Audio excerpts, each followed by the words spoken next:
Well, good evening, ladies and gentlemen. It is once again time for your favorite podcast about list making 10 to 1. And I am one of your hosts, Josh, joined with me as always by the other host, Jen. Hey, Jen, did you know that in Hawaii, spam is popular? Did you know I that? was vaguely aware, since it is kind of in everything. So little. I have a fun anecdote about Hawaii. Ready? Mhm. Whenever there is a tsunami warning or a hurricane threat, everybody, of course, goes to stock up on supplies. And the mere fact that we do this during a tsunami warning should tell you how, this obviously living on an island has its own sort of unique stuff happening, right? Well, during hurricane preparedness, people do this thing where they run out to the stores and buy provisions and supplies, much I'm sure like it is in Florida, right? Except here, people go out and buy spam and rice and toilet paper, of course, because I think that's just the norm. I don't know what they buy in Florida, but here it's spam, rice, and toilet paper. That's Here my it's just Hawaii. everything. You just put your arm on the shelf and start scooping. Oh no, for us there's pukas, there's holes in the shelves where you know that it's just local stuff. That's and it's hilarious. And then after the storm has passed and nothing has happened, everybody tries to run back to the store and pretend that they bought it accidentally. Oops, I bought too much spam. That was just an accident. There's no such thing as too much spam. Well, as somebody from the East Coast, I have to say that this is the only thing that I just can't get on board with. I cannot get on board with the spam love. No, everything else out here is great. We've got some of the best sushi. We have this thing called shoyu chicken. We get stuff from the Philippines that's like this, awesome adobo. I mean, we have really good food out here. We have shave ice. We have good stuff. The spam thing, I can't do it. I don't like spam musubi. I don't like spam anything. It's one of the reasons that I've never been able to fully get my certificate as I'm an actual Kamaaina. They still classify me as a mainland lover because I can't get on the spam boat. Mm, It's mm, sad. It's mm. sad. But It hey, seems like Josh, did no, you I know didn't. that more people come to Hawaii to have a vacation than come here to live? Did you know that? I did not, but it doesn't. It can't be true because I didn't hear about it first, and of course, mainlanders hear about Hawaii before everybody in Hawaii does. The island that I live on, which is a pretty popular island to vacation on, Maui, uh, we can have a tourist to resident ratio that is something like 8 to 1. So 8 tourists on the island for every one resident. It's kind of startling and pretty amazing. The island of Maui only has less than 120,000 regular residents. 120,000. That's less than most US mainland towns. So when you come on vacation, everybody, which ironically is the title of our 10 to 1 list tonight, just remember, Yeah. we're all doing the best that we can. Don't act like the people in our movies, please. Well, maybe act like some of the people in my movies. Okay, well, please don't act like the people in my movies. Because the people in my movies, except for maybe one or two, they're not really all that great. Yeah, they definitely have some problems, but we'll get into that. I'm excited about this list.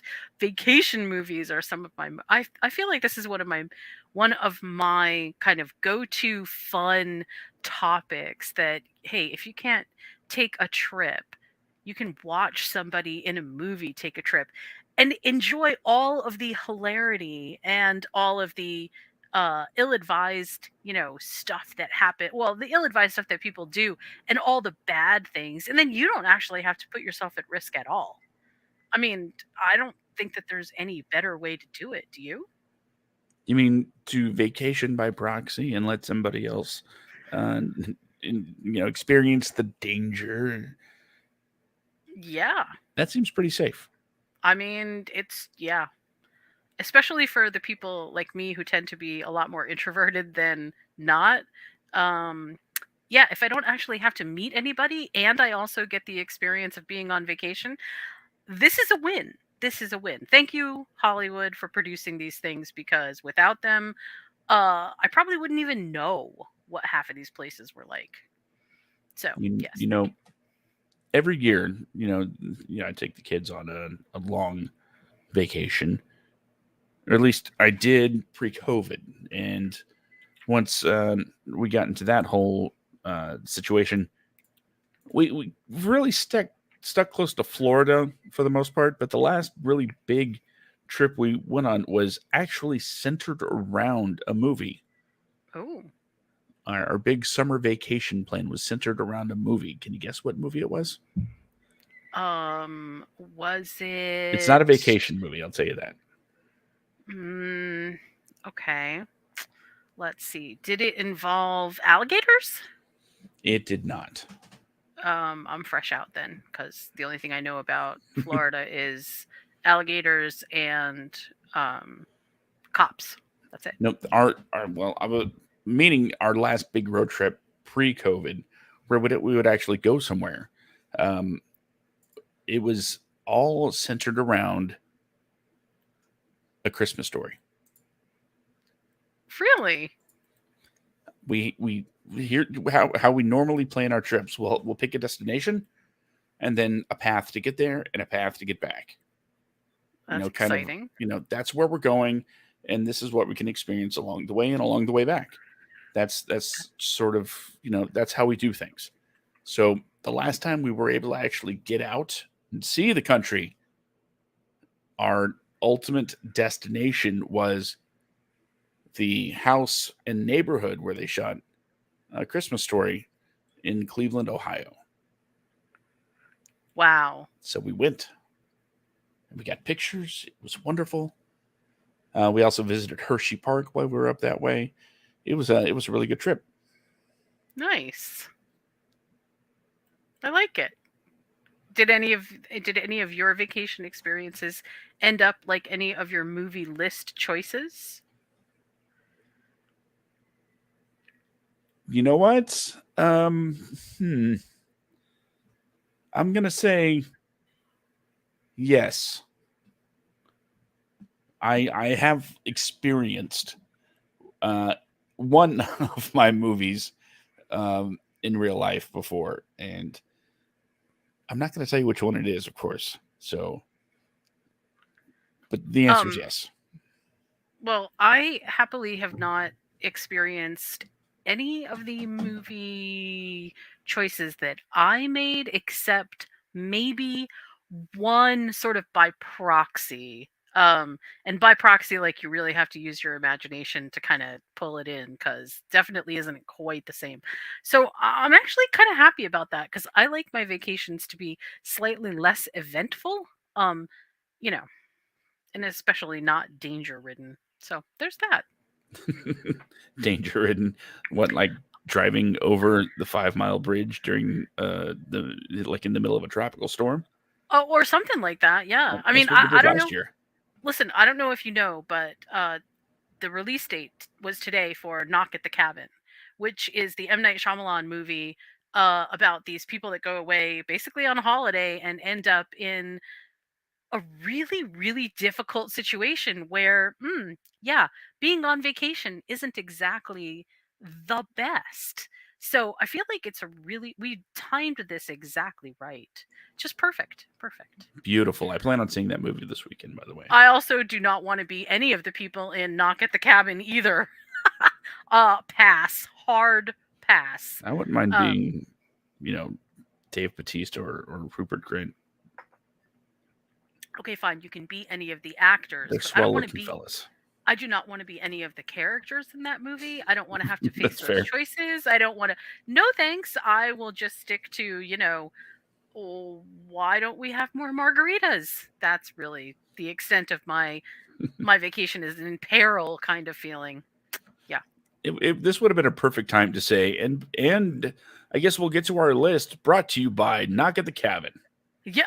See, we could, if only they had reached out to us, it could have been a match made in heaven. But no, Mhm. instead, we're just going to talk about them for free and they'll get our marketing anyway. I, you know, we're going to have to be more judicious about how we talk about movies from now on. Studios, reach out to us. James Cameron. We had a whole episode based on movies around water. That's right. We for a nominal fee, we could have said, "Here's our 10-1 movies, our The Way of Water list." I mean, let's face it, he produced at least, what, 4 that were on our list anyway? He could Mhm. have gotten free marketing out of that. Yep. I don't know about free, but definitely marketing out of that. Okay, well, yes, there you go. At least All slide right. us a copy of the DVD. But or something. I mean, just a shout out from James Cameron would have been great. Could you just hype Yeah, up our podcast? I mean, tweet we're out, not "I love asking this you list, to. Joe." You don't have to monetize it. Just talk about it. That's all. Yeah, yeah. Yeah, we'll Be an get there. Don't influencer, worry. James Cameron. Don't worry, we'll get there. We'll get Keanu Reeves or something to talk about it. I don't know. We'll figure it out. Finally, be something respectable. Exactly. I mean, you're not respectable until a celebrity talks about you. So, yeah, if you're out there and you're listening, give us a shout out.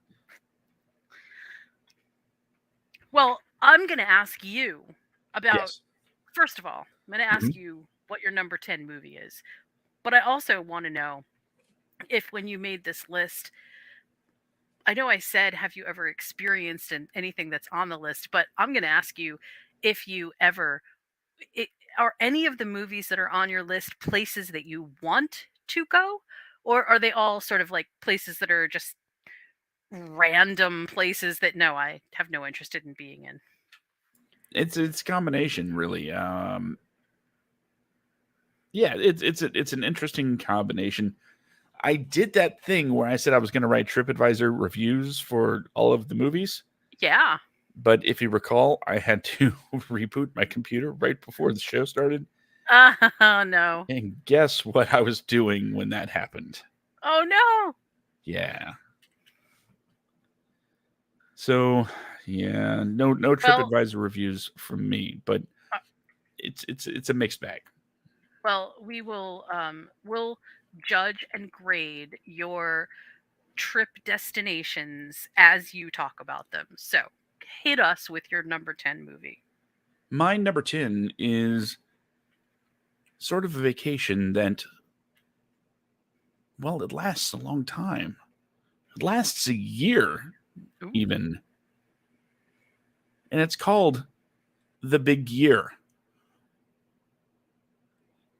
I know a lot of people aren't familiar with this movie, at least I wasn't when I saw it.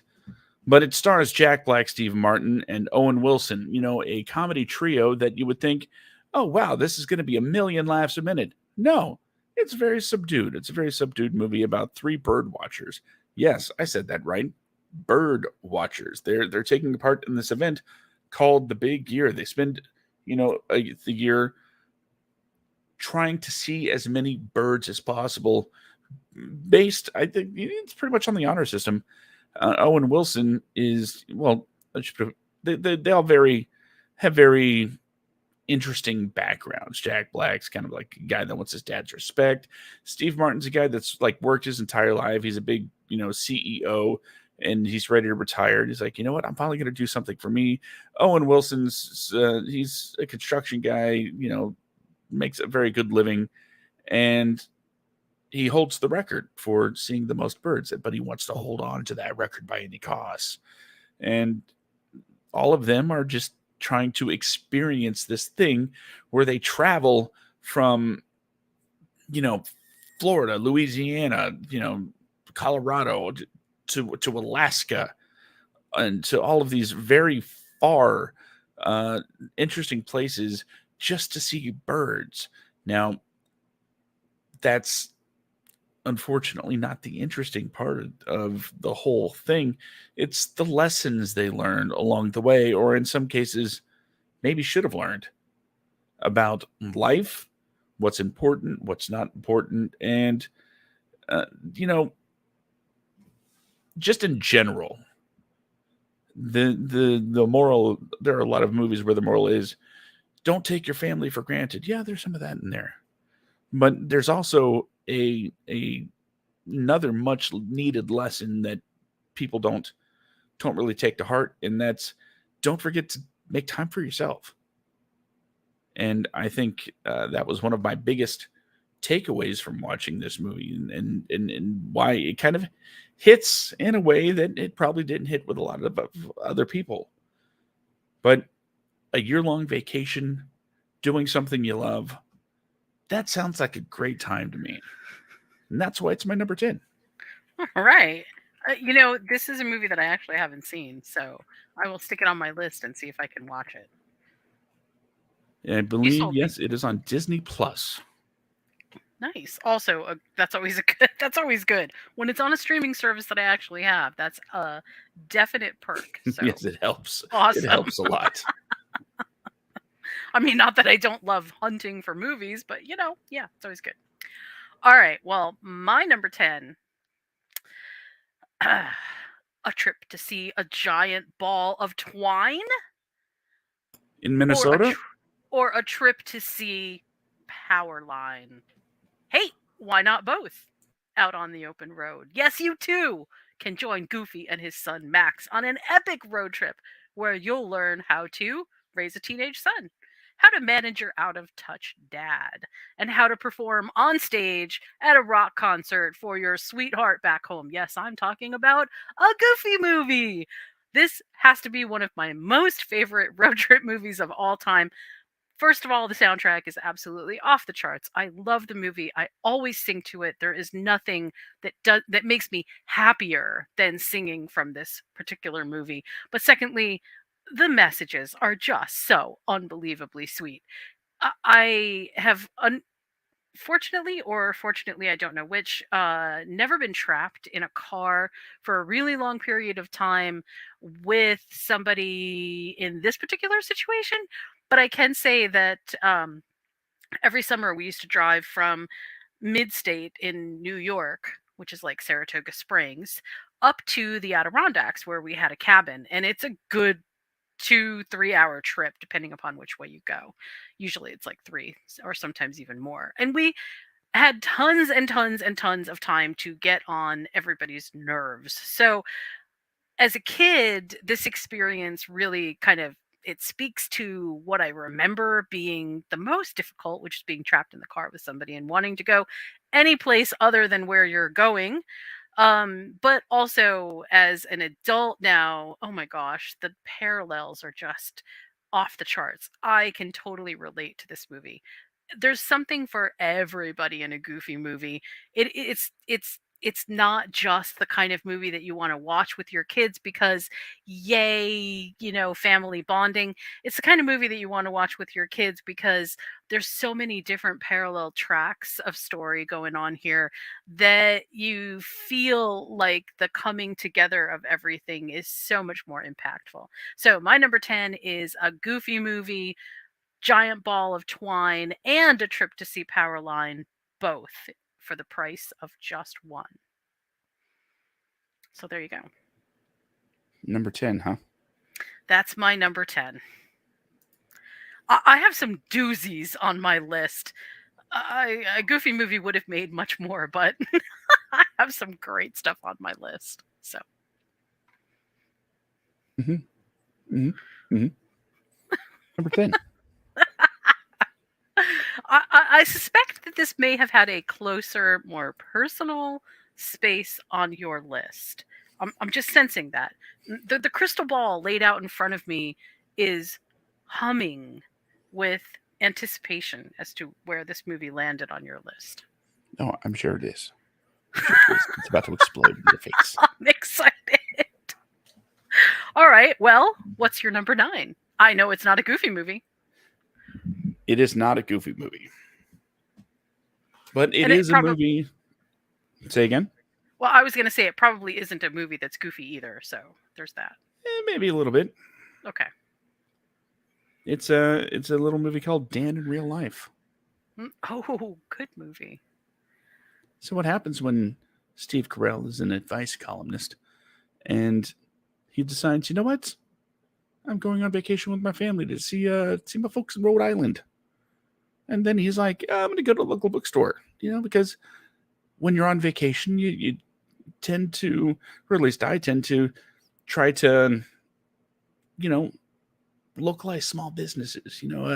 Get in there, put your money into the local flavor rather than just go to another chain thing. If I wanted to go to Books a Million, I could do that anywhere. Let me find something local. If I wanted to, if I want to eat, you can go to McDonald's anywhere. So I'm going to try something local. So that, Dan, he goes, local bookstore and he meets somebody. And, she's pretty upfront. She's got a boyfriend. But, it doesn't stop them from at least having a good chat. And when he gets home, because, he's a widower, right? He's got 3 kids that he's raising by himself. I can relate to that. With the 3 kids. And his family's very supportive. They're like, go for it, man. Do it. Or as Michael Scott once said, engaged ain't married, and he didn't say it like that, though. Definitely was not, from the dark side of Hazard County or anything. But then he comes across this little bit of information that, oh, wait, the girl that he likes that he met in the bookstore is, dating his brother.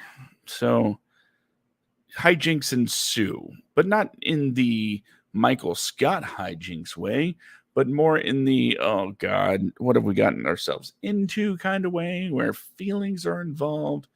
And suddenly there's a split in the family because they're like, wait, what? That's the person you were talking about? I'm not going to go into a whole spoilery thing, but it's a fantastic journey. And it really shows the culture of Rhode Island. I think, I don't know, I've never been there, and I think it would be an interesting place to visit on vacation, as Dan did, and maybe fall in love with someone else's girlfriend. Who knows? But Dan in Real Life is a very touching story. I relate to it a lot, and that's why it's my number 9. I love that movie. I think there's something really special about that movie, and maybe partly it's also because I have kids, but I really love that movie a lot. Good choice. Thank you. Okay, my number 9. Are you feeling down? Do you need a therapist? But would you also like to explore the great outdoors? Hey, come on out to Lake Winnipesaukee in New Hampshire. We have boating trips, a goldfish named Gil, baby steps, and death therapy. Your hosts, a married couple with a kid who likes to yell at night, will certainly ask you to stay for dinner and not make you run out into a thunderstorm, especially if it's scary. I am talking, of course, about the movie What About Bob? What About Bob is one of those movies that is cheerful on a really obsessive note. I mean, it's so dysfunctional that it's hilarious. I absolutely love this movie. I love the upside down nature of the relationship between Richard Dreyfuss and Bill Murray. I love the slide into madness that Richard Dreyfuss's character goes through as he's trying to just have a relaxing vacation in Lake Winnipesaukee. It's hilarious. It's such a good movie. And in terms of being on vacation, this is I said before that we had a cabin up on Lake George. It was nothing like these people's gorgeous, beautiful mansion on the lake, but it has a weird feel to it where like you're often away on vacation and sort of the community that lives around you even though you're not there all year. And so sometimes I think that feeling is just you spot it everywhere, and I really spotted it here. I also really love in What About Bob that he basically Bob is just trying to figure out what's wrong with him, not really but sort of. And the idea of being on vacation is almost this like second thought, take a vacation from your worries, take a vacation from whatever it is that bothers you. Well, obviously you can't take a vacation from it. It will follow you no matter where you go, even to Lake Winnipesaukee.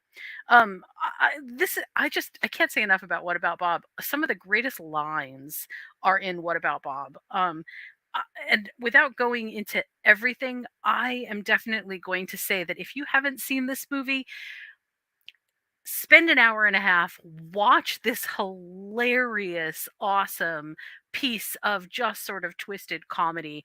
It is really worth it. It's genuine in its feel, and to me, this is like one of the most tame while not being tame pieces of upside down comedy that I have seen in forever.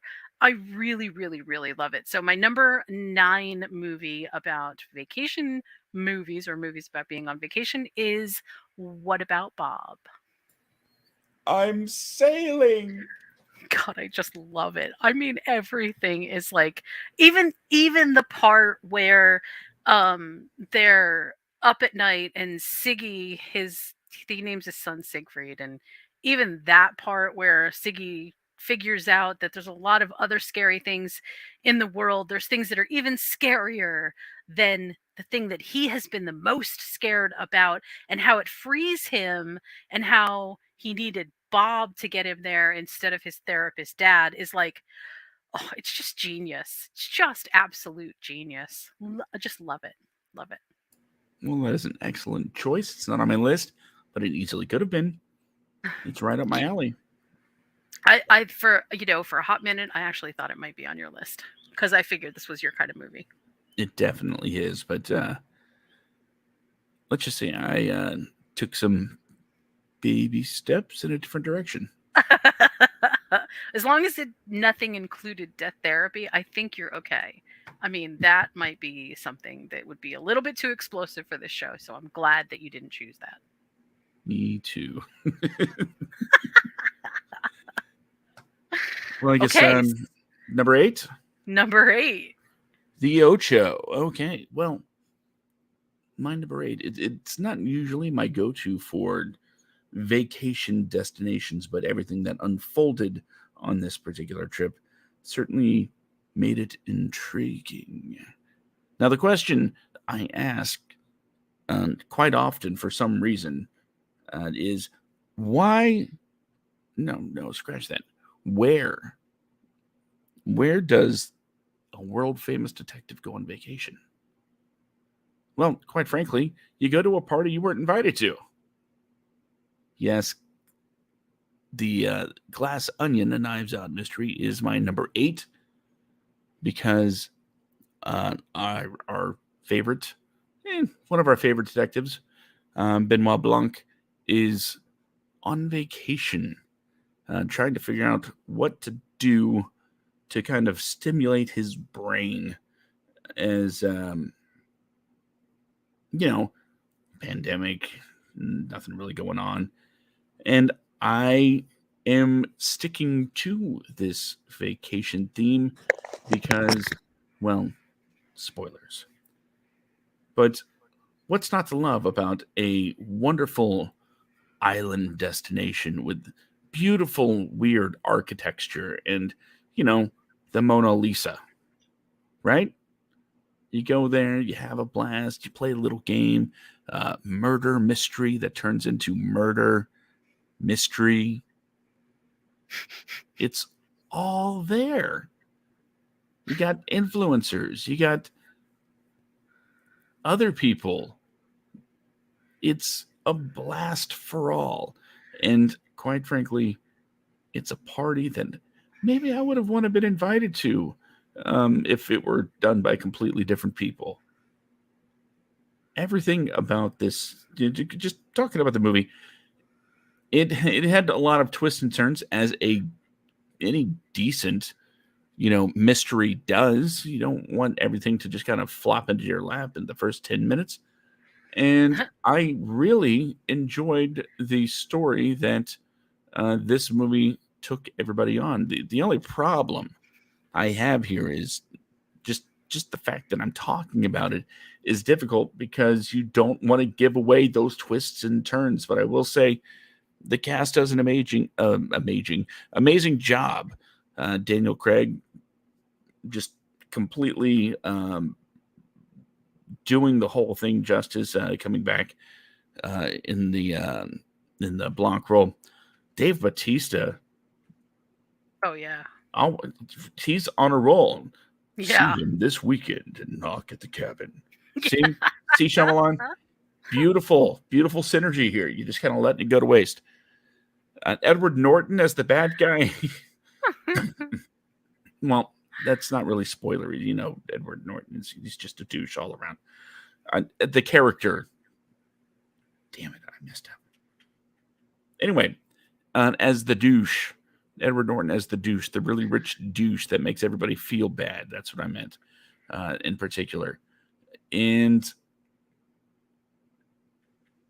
it's beautiful. It's beautiful.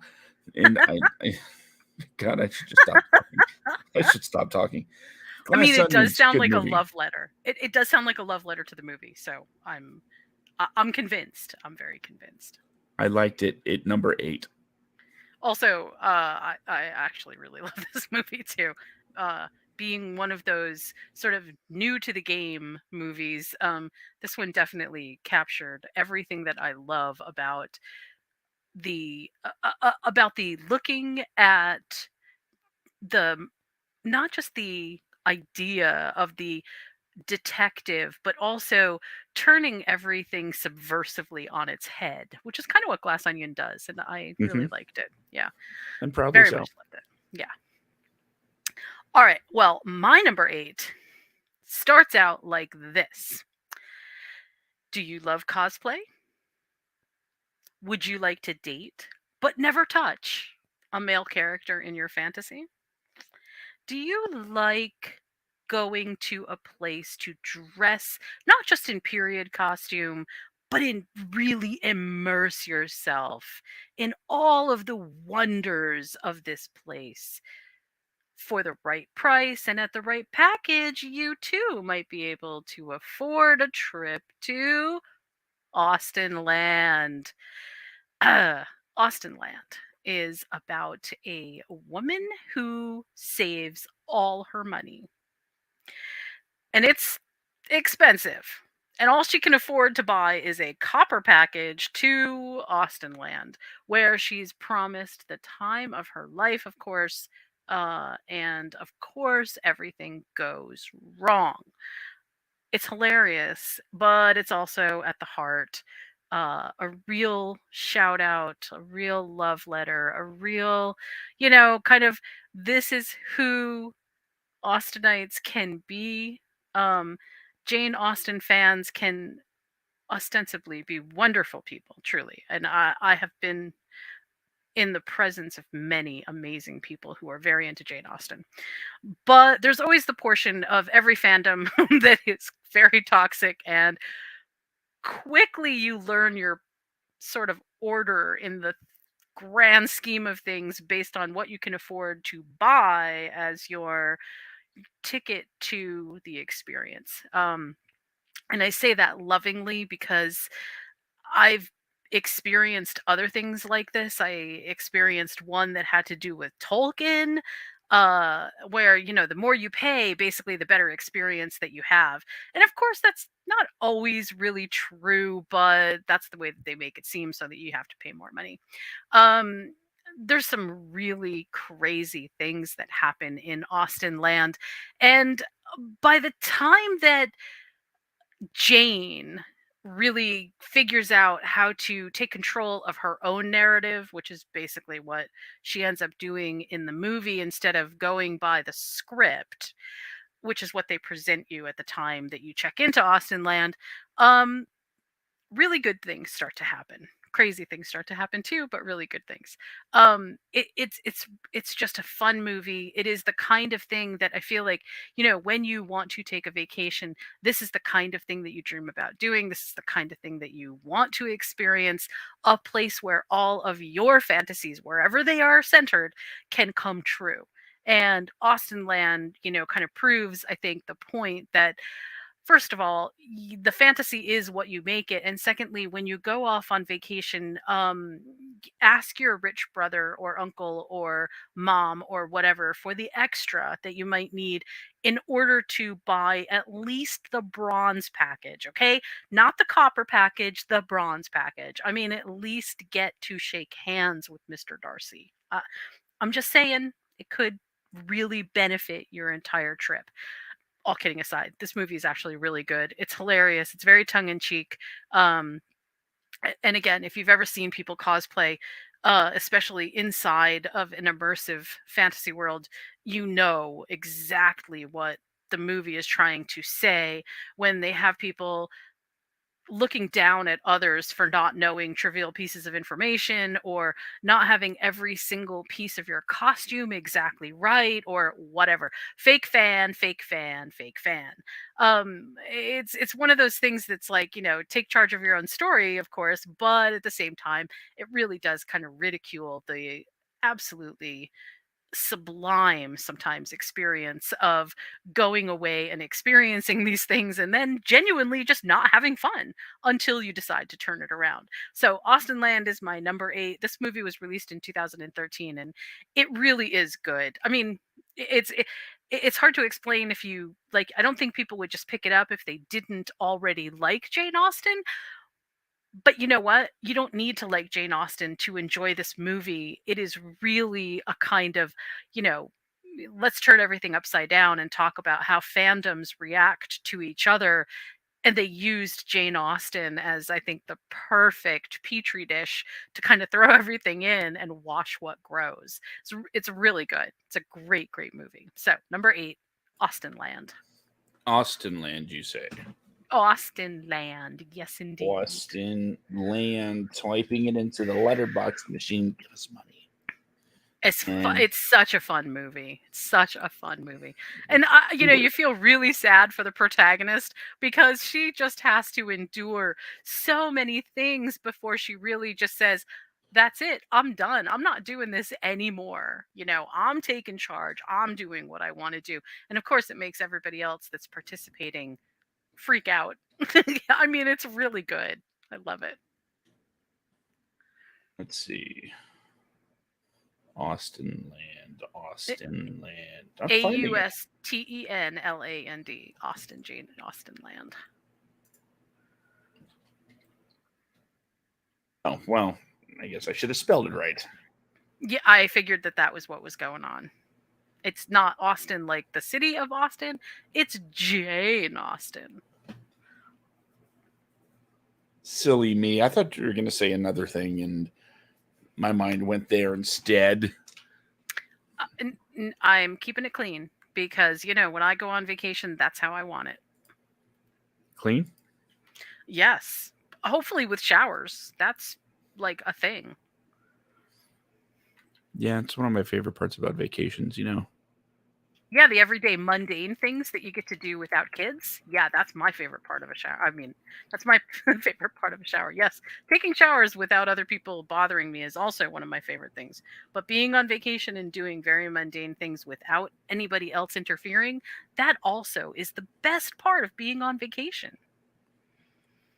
And we're getting up to the part of the list where that's not going to happen for any of the other people in my movies. So, yeah. It was fun while it lasted. Well, my list, the whatchamacallit. The whatchamacallit? Yeah. I think that was a chocolate snack back in the late 80s or something. That was the whatchamacallit. Okay, sorry. I'm talking about the Guess we won't be whimsicality. getting any sponsorships from them. I'm talking about the whimsicality. Is going to The continue. whimsicality. Oh, good Lord. How could we forget about that? Haven't plugged that shirt in a while. Go to whycomedia.com, check out the links, go get the shirt. Anyway. My number 7 takes place in a little old place called Europe. Most people call it Europe. Most people are wrong. But it's not what you think. Because what happens when you save the world and then you go home and you save, I guess, your friends, maybe save the city, and you're like, you know what? I kind of want to take a break. I want to chill out. I want to be just a regular teenager for a little while. But then your kind of surrogate uncle with the eye patch is like, we need you to work. And you're like, no, I don't want to work. But then you get roped into working anyway on your vacation in Europe. That's what happens in Spider-Man Far From Home. Boom. Put in a Marvel movie. Yeah. Anyway, Peter Parker's on vacation with his friends, his classmates. They went to Europe, and they're going to have a really good time. But then these mysterious creatures start attacking, and a new superhero on the scene named Mysterio shows up, and he's like, I got this. You enjoy your little trip there. And things happen, and Spider-Man has to show up, and he's like, no, it's not Spider-Man, it's Night Monkey. Yeah, it's Night Monkey. It's the European knockoff Spider-Man. Everybody knows this. So Night Monkey shows up, and he has to fight the monsters with Mysterio, and suddenly, they're like, Mysterio, he's the guy from, the multiverse. But wait, we don't know about that yet, because that's something from a later movie. Anyway, Peter's trying to enjoy his vacation, trying to spend a little bit of that sweet time with MJ, in not in a we're together kind of way, but more of in a we finally have a little bit of time to get to know each other kind of way. And that's one of the beautiful things about going on vacation is because you're supposed to have time for these things. You're supposed to be able to have the time to kind of let go, unwind, and sort of be more of yourself than you can be while you're at home. Because while you're home, you're split. You're split all the time between your obligations and, other things. So when you leave, you're supposed to finally be able to just let it all loose and just be the person that you want to be. But that doesn't necessarily happen. So even though Peter's on vacation, he still gets roped into saving the day because that's what happens. And of course, people are divided about what it all means and where it's all going to go. With a big home, we went home at the end of this thing, and there's a big thing that happens, and suddenly, things are going to get weird. But that's the next movie. This movie, all about that Euro vacation. I know a lot of people say, Tobey Maguire's my Spider-Man. That's fine. That's cool. The Raimi movies, they were fine for what they were back then. I've rewatched them since, and I'm gonna say they don't really hold on. Creepy Parker. Hot take, I know, but Tom Holland's my guy. Jake Gyllenhaal brings it as Mysterio, and I mean, let's face it, the cast is from top to bottom fun to watch. Sam Jackson, Jon Favreau, Marissa Tomei as an Aunt May that you're like, yeah, finally an Aunt May that I want to hang out with. it's just fun. It's a fun movie about teenagers going on a European vacation, and that's why it's my number 7. I mean, to anybody who is arguing about which Spider-Man is the best Spider-Man, I just interject that the multiverse is a thing, so you can enjoy them all with guilt-free objectivity. Not a problem. You can have anything you want in the multiverse. You Uh, can. so there It's you all go. there. It's absolutely.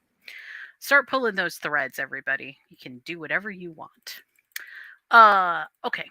So my next movie, I guess I sort of lied a little bit because my next movie is actually not the crazies that it's going to be near the Liar. top of my list. Yeah, I'm so sorry. Disingenuous Jen. God. Okay, so my number 7 is a movie that received a lot of critical acclaim for many different reasons.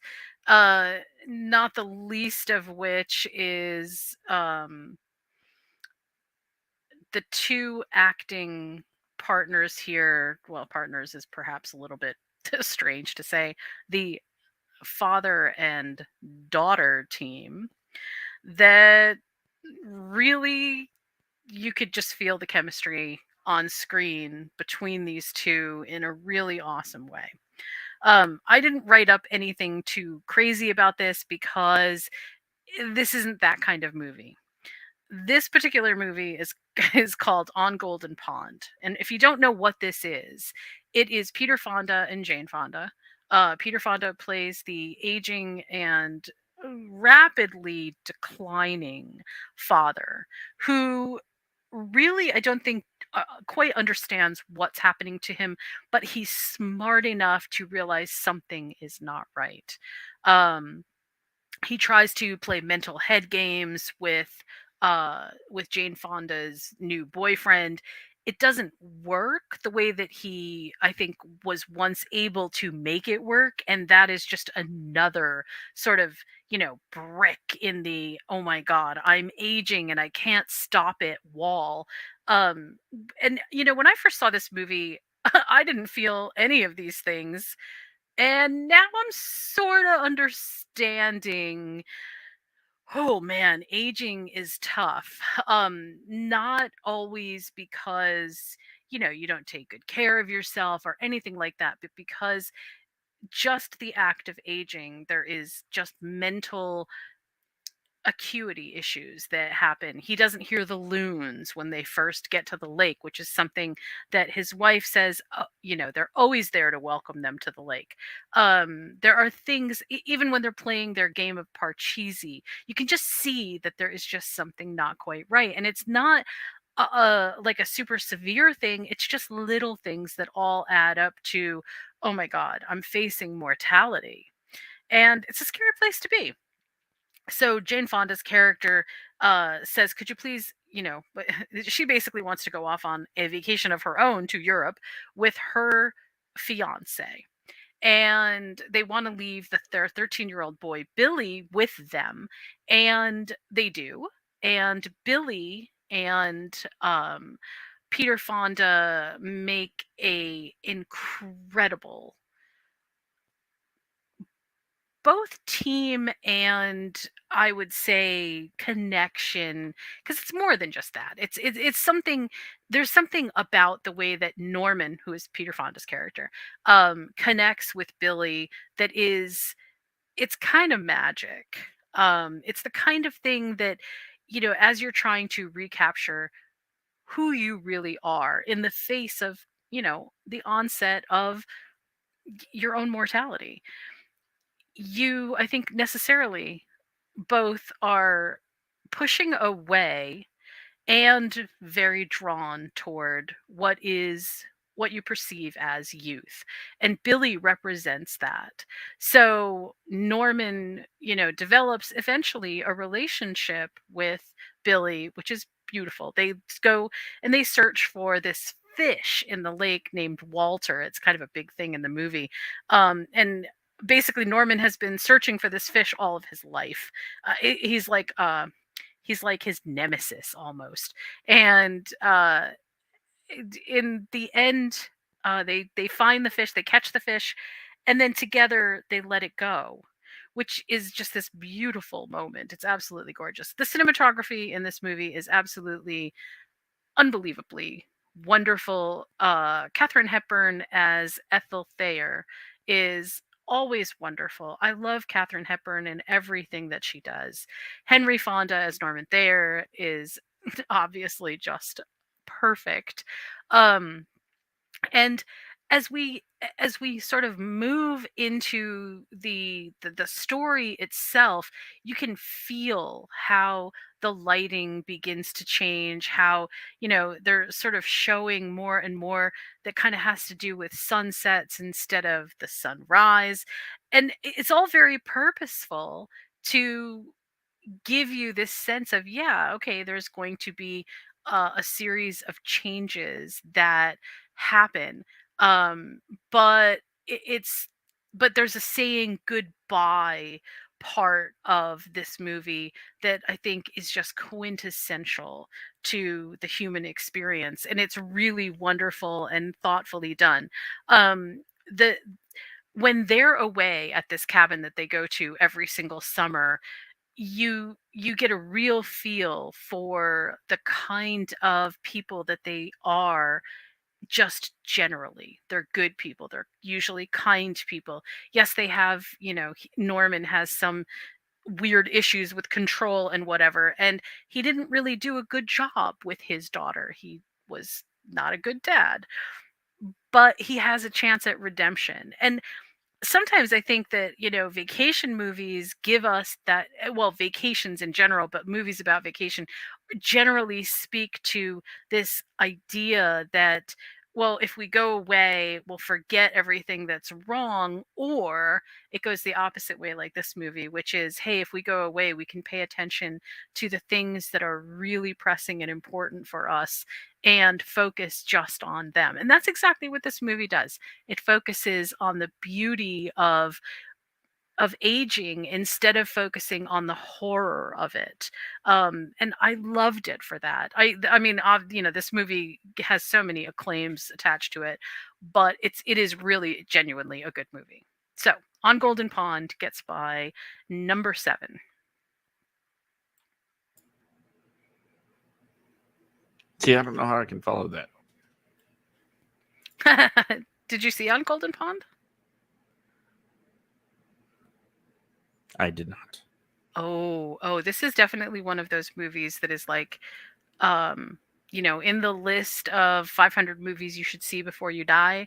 Yeah, this is always in that list. On Golden Pond is always in that list. So it's seriously worth it to see. The movie itself was adapted from a play with the same name, On Golden Pond. Mhm. And the On Golden Pond play basically gives you everything that the movie gives you, but the movie gives you quite a lot more. I mean, there's so much emotion attached to the everything, to the reconciliations, to the, understanding what it means to be young, what it means to be old, how our relationships change with each other through the years. It's really, really excellent and profound in its messaging. So that's why it gets my number 7. And John chimes in with excellent film. Indeed. And I mean, how can you go wrong with Katharine Hepburn, Henry Fonda, and Jane Fonda? I don't know how you go wrong with that. You just can't. I just don't know how to follow with it. With its, excellent, talk about. I was just like, Spider-Man don't want to be Spider-Man for a weekend. Well, trust me, as my list now progresses, it will get more and more chaotic and crazy. So, don't feel bad. Just consider this the foundation of the list to come. All right. I just realized I forgot to mute my mic as I moved my mic around. Sorry for the noise. So my number 6. I don't know how the hell I'm going to follow that up. My number 6. What happens when you go on vacation only to realize that You went on vacation and your family went on vacation, but you went to different vacations. Oh no. That's what happened to Kevin McAllister when he got stuck in New York all by himself in Home Alone 2. Yay. I was going to have a really good, TripAdvisor review for this too. It is going to involve, I mean, who doesn't want to stay at the Ding Dang Dong Hotel? exactly, and where the concierge is, providing such personal service, he'll come visit you while you shower. Listen, you know what? If it's Tim Curry, I'm okay with this. Strangely enough, I am too. And, Wow, and this just could to hear definitely him be good. say, "I love you." I'm sorry, just thinking about hey, Cliff, and everyone looks at Cliff like, and he's like, "What?" God, I love this movie so much. It's not very often that people come out and say the sequel better than the first, especially when it's a sequel that literally does the exact same thing, except change the setting up. And we got the fact that he actually got to go on vacation this time. That's a step up, right? He actually got to leave the house and go to a wonderful place where the staff of this hotel are a little creepy. Cedric, don't count your tips in public. And there's creepy old guys, talking to random kids in the lobby, and it's just a wonderful, wonderful movie that gets you in the absolute best of Christmas spirits. Whether or not you're talking about how he has to bust, I said but whether how he has to bust not the wet bandits anymore. Nay, they are the sticky bandits, and they've come to New York to rob a toy store. So that's their plan. And Kevin McAllister, of course, he's like, I fought these guys before. I have to do it again. And then he befriends a pigeon lady that, loves pigeons. And for some reason doesn't really want to help her more than, oh, here's a trinket. No, I'm not going into all of that. But it's Home Alone one is of not the, necessarily known for its social commentary, just so you know. yeah. It's just one of those classic, even though it's in the 90s, 80s tales of, child endangerment that we all grew up watching and loving. The kid's running around New York by himself, proving that he is a capable human being. And in the end, we see that he still loves his family and orders adult films when they're away. What a weird kid. So Home Alone 2 Lost in New York, as is the proper title, has not one but two vacations in it, as we do check in on the other side of the family in, what was it, Miami, as they were rained out of all of the wonderful times that they should have had in that cheap motel. Oh, and it also introduced us to the Talk Boy. Oh, right. That's a good point.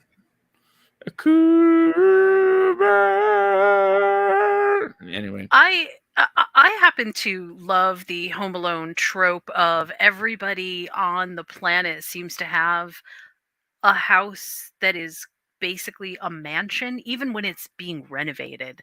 And especially in New York City. Do you know how much money that house would be worth? I mean, I know we've talked about the McAllisters and their home in Home Alone, but even the house in New York City, holy smokes, these people are rolling in the dough. You'd think that they would be able to invest in, like, some kind of ankle bracelet technology for their kids, but no.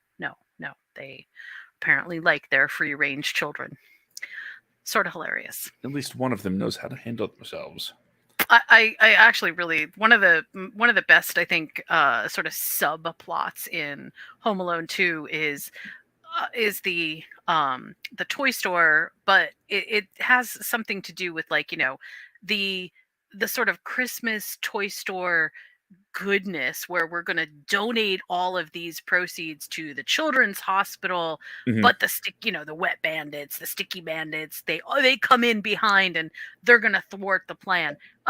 It makes them truly caricatures of caricatures, which it starts to feel like a um it starts to feel like, what's a good example of a movie like this, where you have Home Alone. a well, Home Alone, yes, but I also feel like, I Sorry, know, couldn't I know, I resist. know, I know exactly what I'm searching for. It's John Hughes. It feels like a John Hughes Yeah, movie, yeah.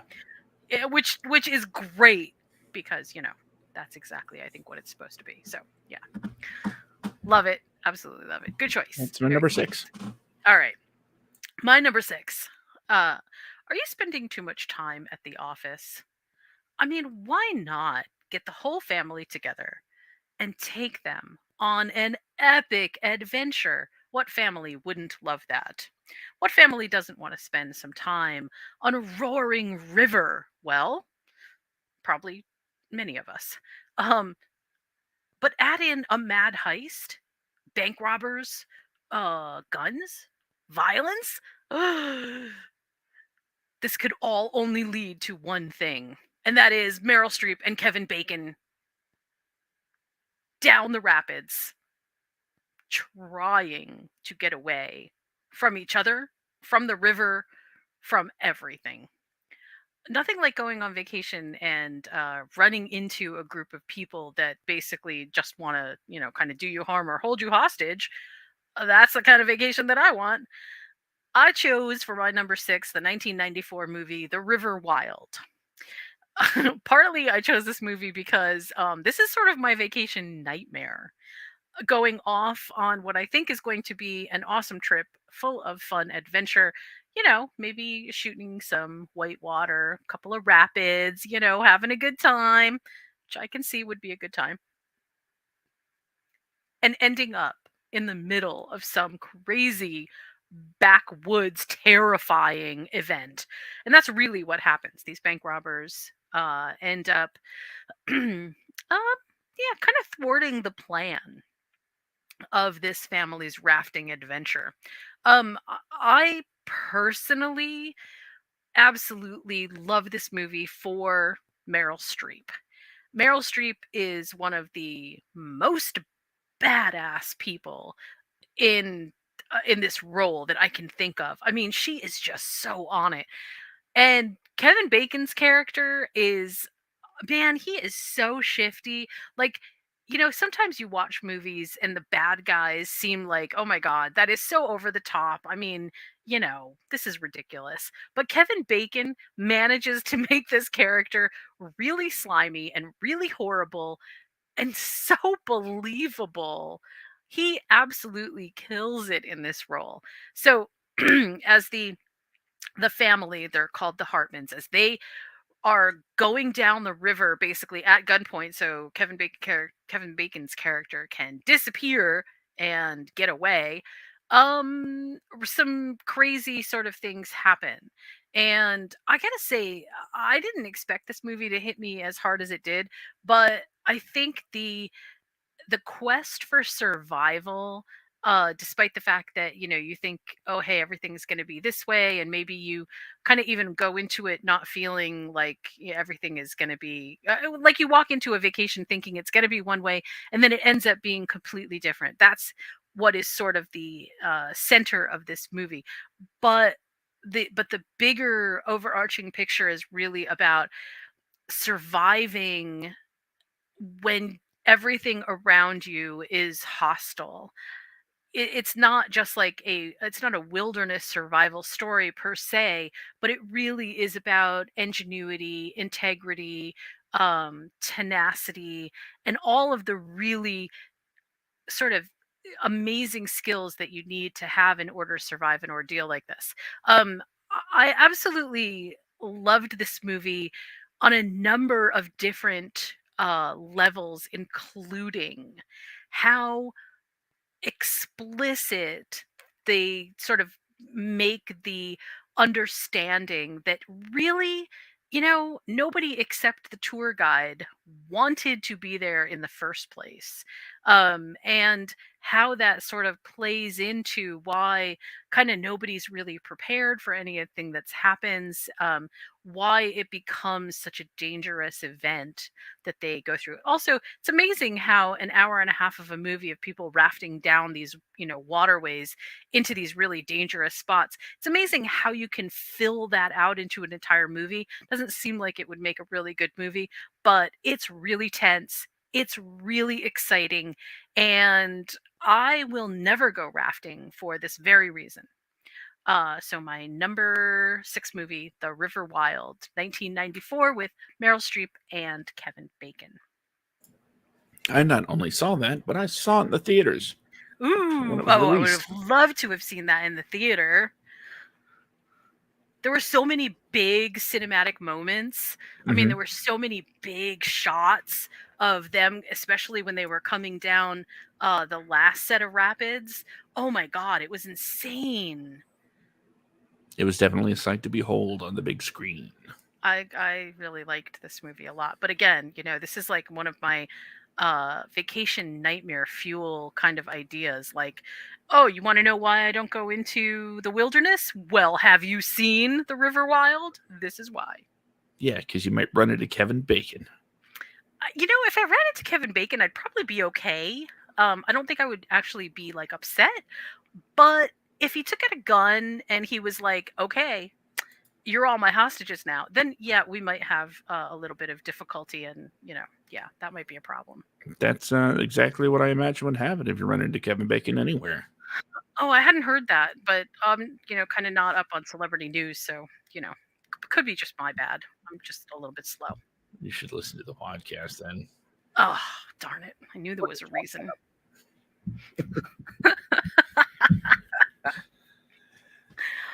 Okay, time to break into top 5 territory.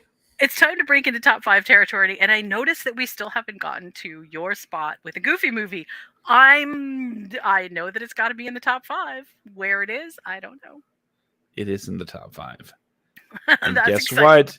It's not number 5. Not number 5, no. Okay, what is number 5? My number 5 is a Steven Spielberg classic. Oh my gosh, I'm so sorry. My nose. I'm so sorry. I'm having serious issues. I'm having such horrible allergy issues. I'm so sorry. I swear I'm not actually snorting cocaine. I really am just having allergy issues. So, no, you only do that on for TV dinners. Yeah, I usually mute the mic before then too, and for some reason I just absolutely So apologies, everyone. I'm so sorry. Number 5, continuing right along. Number 5, Steven Spielberg directing Tom Hanks in The Terminal. Now, I had to do a bit of research into this because, after all, it's a movie about a guy that's stuck in an airport terminal. Victor Navorsky. Why is he stuck? Well, he gets to the U.S. and suddenly his passport's no good because technically his country doesn't exist anymore. So while he was on the flight, there was a coup and his country just ceased to be, which means his passport's, no good. So they can't let him into the country, but they can't fly him back. So he's stuck in the terminal. Get the name? The Terminal. There you go. And he's there for a long time. Oh, I thought this movie was about cancer. No. Oh, okay. That'd be a crazy vacation movie. I was wondering what the segue was. No, I'm just joking. This is a good movie. Sorry. So he's stuck in the terminal and he can't go anywhere. He's there for a long time. Starts working there, trying to figure out how to get a little bit of money so he can, live. And it's just a kind of a heartwarming story about one man's ability to make it work. He's somewhere that he doesn't really have any kind of way to control what's going to happen to him. So he's just kind of taking his situation and making it work, which I think makes for great vacations. Now, the research I did into this, because I was very hesitant about putting it on my list to begin with, I had to take a bit of a deep dive. Sorry, office ladies, for stealing your stuff. And find out why he was trying to go to the United States. Because if he's going for work, then boom, this just blows up in my face and I can't use it, right? But I had to track down the reason why he was in the United States to begin with. And it turns out, yes, he was going to the United States on holiday slash vacation, Ooh. which means this is valid and it's a great movie. It is a great story about just living. And I know those are just really weird words. Tom Hanks puts in, okay, accents can be tricky. I get that. But he's playing a guy that's kind of learning to speak English on the fly, and he's making friends with the people at the airport and, a flight attendant. And the guys that are running the place, they're like, we need to get rid of him. And they try to tempt him to sort of break the law so we can be somebody else's problem. And he's like, no, no, no, I'm good, man. I'm not going to do that. And, yeah, watching this guy's story unfold it takes you on a certain roller coaster of emotions that you feel everything he's going through. And I don't know if this is a vacation that I would ever want to take, being stuck in a terminal for uh, a long time, but it's definitely one that I enjoyed watching. And that's why The Terminal is my number 5. I have to say that the terminal answers a lot of questions, like what really is the best thing to eat if you're stuck in an airport terminal? Where are the best places to catch 40 winks if you need them? What do you do if people start to seem a little bit too invested in who you are? Where do you go? What do you do? I mean, honestly, there is more stuff about airport but behind the scenes stuff in an airport terminal than I ever would have expected. It was actually really good, and I did a small little sort of vignette, I guess. I don't know, a little, block for movies and meals that dealt with just the food that was in the terminal because some of it was just so awful. But it was really fun. We had a good time with that one. I feel like this actually was one of those movies that's like, yeah, of course, this is the I don't want a vacation here, but this is what happens. And if you fly Southwest, this very well may have happened to you, and there may not have even been a coup involved. So you have our sympathies. I'm so sorry. Okay, my number 5. In the age before 23andMe, how did you find your daddy? Well, you invite a group of people that are possible gene pool contributors to an island and sing along with ABBA songs. Mamma Mia is my number 5. And I say this rubbing my hands together because this is one of my favorite sort of feel good movies where a group of people basically come. Yeah, they go on vacation, but they're on vacation for the specific purpose of trying to figure out who the baby daddy is of a young woman who is going to get married. With names like Meryl Streep and Pierce Brosnan, Dominic Cooper, it's really difficult not to find something to love out of this movie.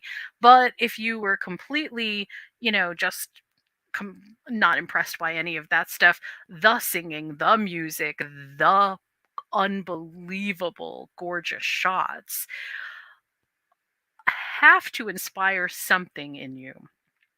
I say that because I don't know anybody who's ever seen Mamma Mia the movie and hasn't felt something. Nobody hates Mamma Mia the movie. And as vacations go, this is definitely a pretty cool vacation. I mean, they do a lot other than just sing and dance. They eat so much. And the whole atmosphere is just absolutely gorgeous. I mean, there's the cinema in this is unbelievably astounding. The color palette that they chose is beautiful. And the way that they set the characters up in all of their possible shots so that they can truly do something that is more theatrical than cinema is just also incredible. I mean, theatrical as in like play theatrical. It feels like you're watching a play in real time.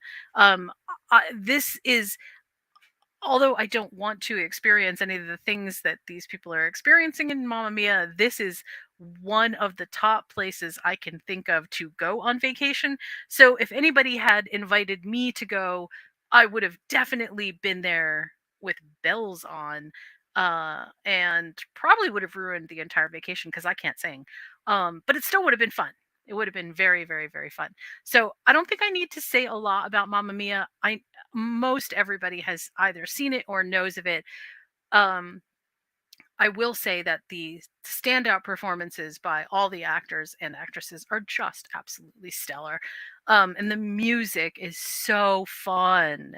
I mean, it and just segues perfectly into everything that they're doing. That to me is kind of like the big thing. Like every ABBA song has a specific thing that is happening in the plot, and it just flows so gorgeously.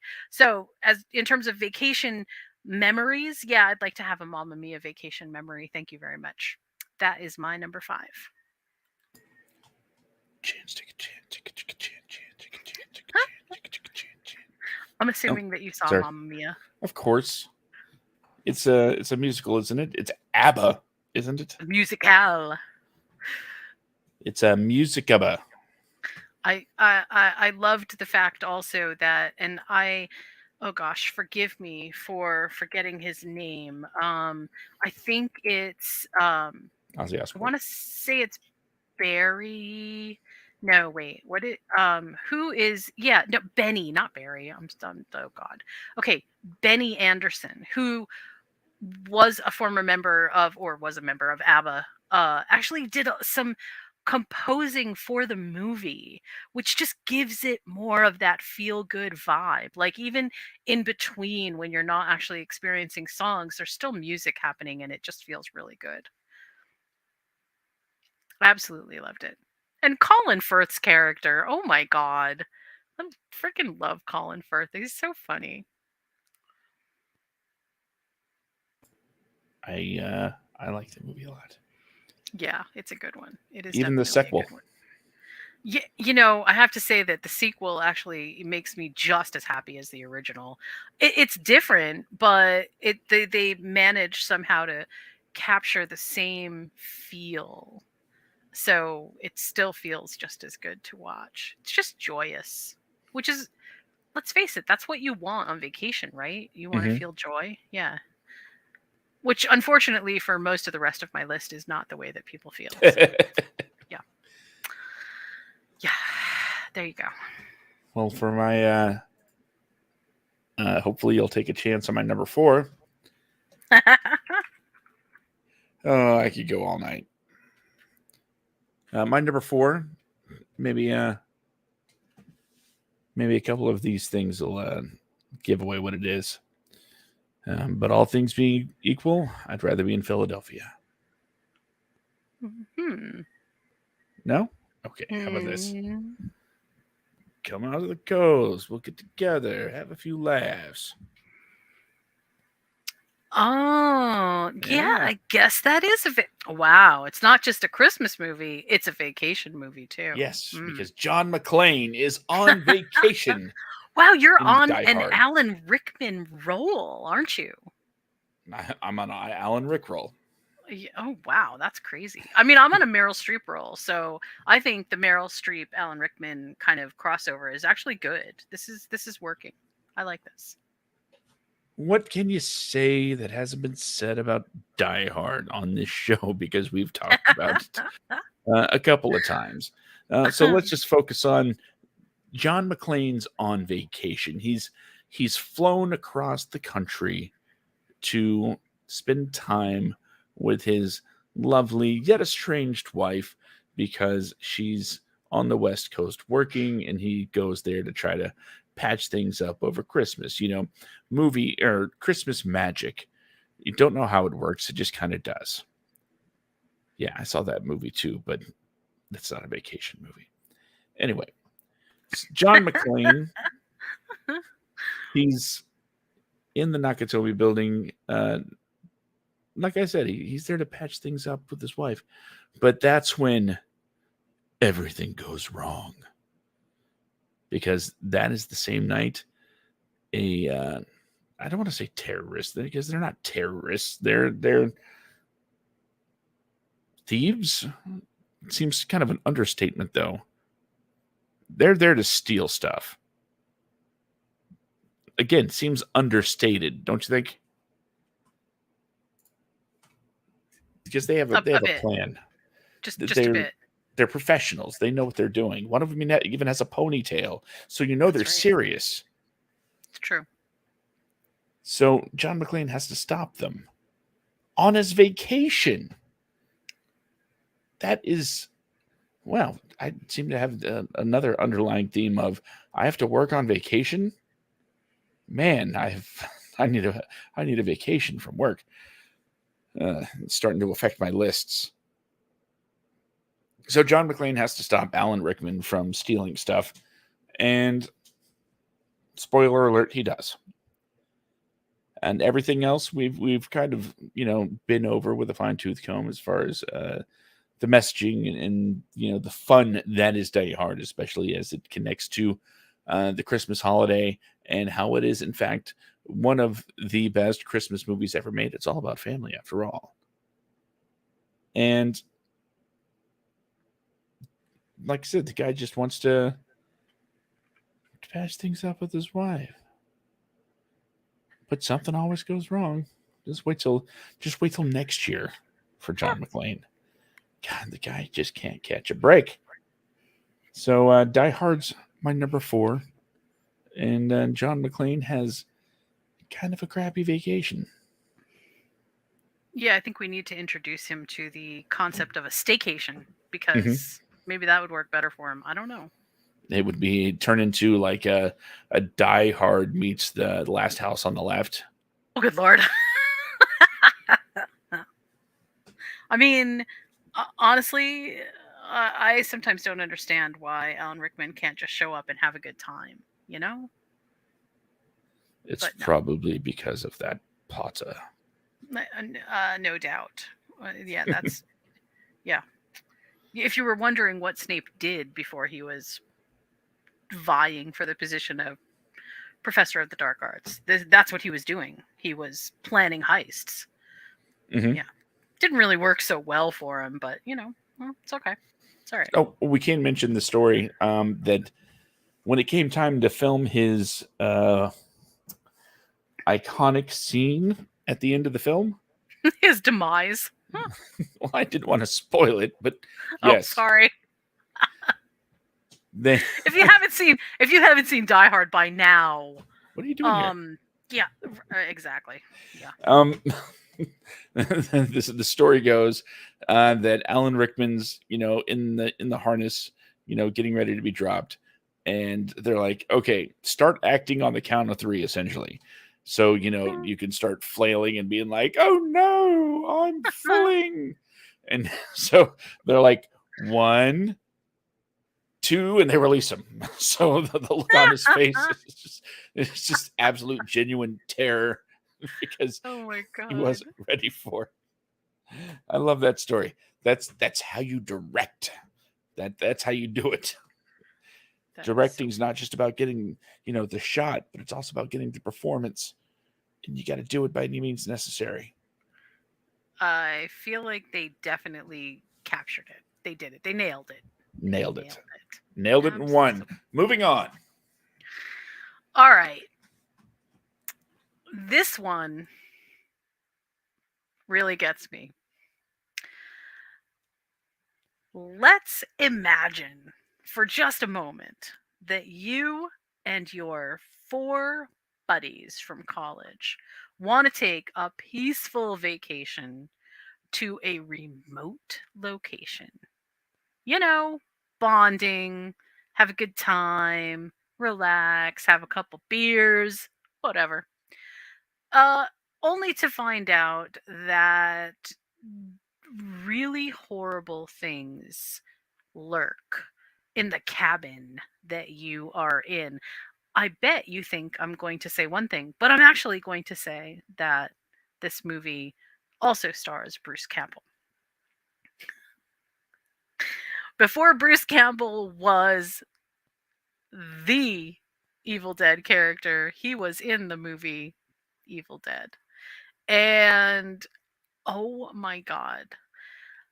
1981, when this movie came out, I did not see this movie when it came out in 1981 because I was a little bit too young to see this movie when it came out. But I will say that I do remember hearing people talk about it, and oof, man, the things that they said made me want to watch it all the more. When I first saw this movie as a teenager, I was absolutely blown away. Not because the special effects were particularly great or anything like that. I mean, this movie was shot on a shoestring budget, but it was terrifying. I mean, really terrifying. And this is another reason why, uh, as I said before in my earlier anecdote, we used to vacation at a cabin, dun dun dun, in the woods. And this is exactly what that is in The Evil Dead. It's a cabin in the middle of the woods where the trees are alive, where there is this powerful, terrible incantation that gets read, and all of a sudden, the world sort of turns upside down. Um, I don't know what I can say about The Evil Dead that has not been already said before, but I will say that the earliest version of The Evil Dead, in terms of, all the college people going on vacation, this is sort of, it almost feels out of place in the Evil Dead universe because it's not quite as the levels haven't ramped up quite as dramatically as they do in Evil Dead 2, where things really start to go crazy. And that's not to say that Evil Dead is not a crazy movie, because it absolutely is. But there's so much blood in this movie. There's so much, the whole trope of the thing underneath the floor and peeking up through the basement, that always got me. I love that because it is so scary, like what's really down there. um but it definitely is almost a tamer version of Evil Dead 2. But the reason the Evil Dead 1981, the first version, is on my list is because this movie is a real sort of, hey, let's go on a vacation movie, and everything that could go wrong does go wrong. This is absolutely the sort of quintessential, are you afraid? Let me show you what real fear is. If you're out in the middle of the woods and these kinds of things could happen, maybe you should like check TripAdvisor and see if there's something closer to the city, because this might not be the place that you want to go. I really, really, really loved this movie. I absolutely felt like it was sort of groundbreaking, but also really over the top in a way that I hadn't seen before. And also, this to me is like my first experience with Sam Raimi, and the idea that he puts all of these people on a vacation and then makes them deal with all of this stuff when they're clearly not ready for any of it is just sort of like the best of the best. You know, take people completely off guard, put them in a place where they're completely cut off, and then give them 1,001 terrible things to deal with. I mean, a lot of movies have done this since, but this movie really just gets everything right. So, number 4, The Evil Dead. done by Sam Raimi, 1981. Awesome film. Excellent Absolutely awesome. choice. Love it. Just love it. I'm on a roll here with stuff that I've seen from you. All right. Oh, that's good. I think that's actually good. Yeah, Evil Dead is an excellent series. Is it Evil Dead 1 or Evil Dead 2 that's canon to Ash versus So Bruce Campbell is in Evil Dead 1, the original. Mm-hmm. But it's Evil Dead 2 that really sets the universe in motion with the Necronomicon and other things. So they reuse a lot of tropes from the first movie in order to create the second movie. So the universe really begins with the second movie.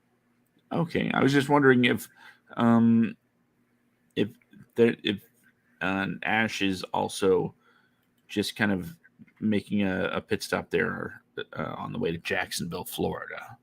No. Oh, you mean the series for the Evil Dead? Yeah, because he was talking about, oh yeah, we stopped there on the way to Jacksonville. Yeah, though that would have been Evil Dead 2, I think, because that's the one where he has his girlfriend. Because remember, he goes fun movies. They really are, and it doesn't. In terms of how to enjoy the movies, obviously, Evil Dead stands by itself, but even the re-release, the adaptation of Evil Dead, even that one is actually even more horrific. It didn't count as a vacation movie because they actually bring their friend up to the cabin to basically get her clean off of drugs.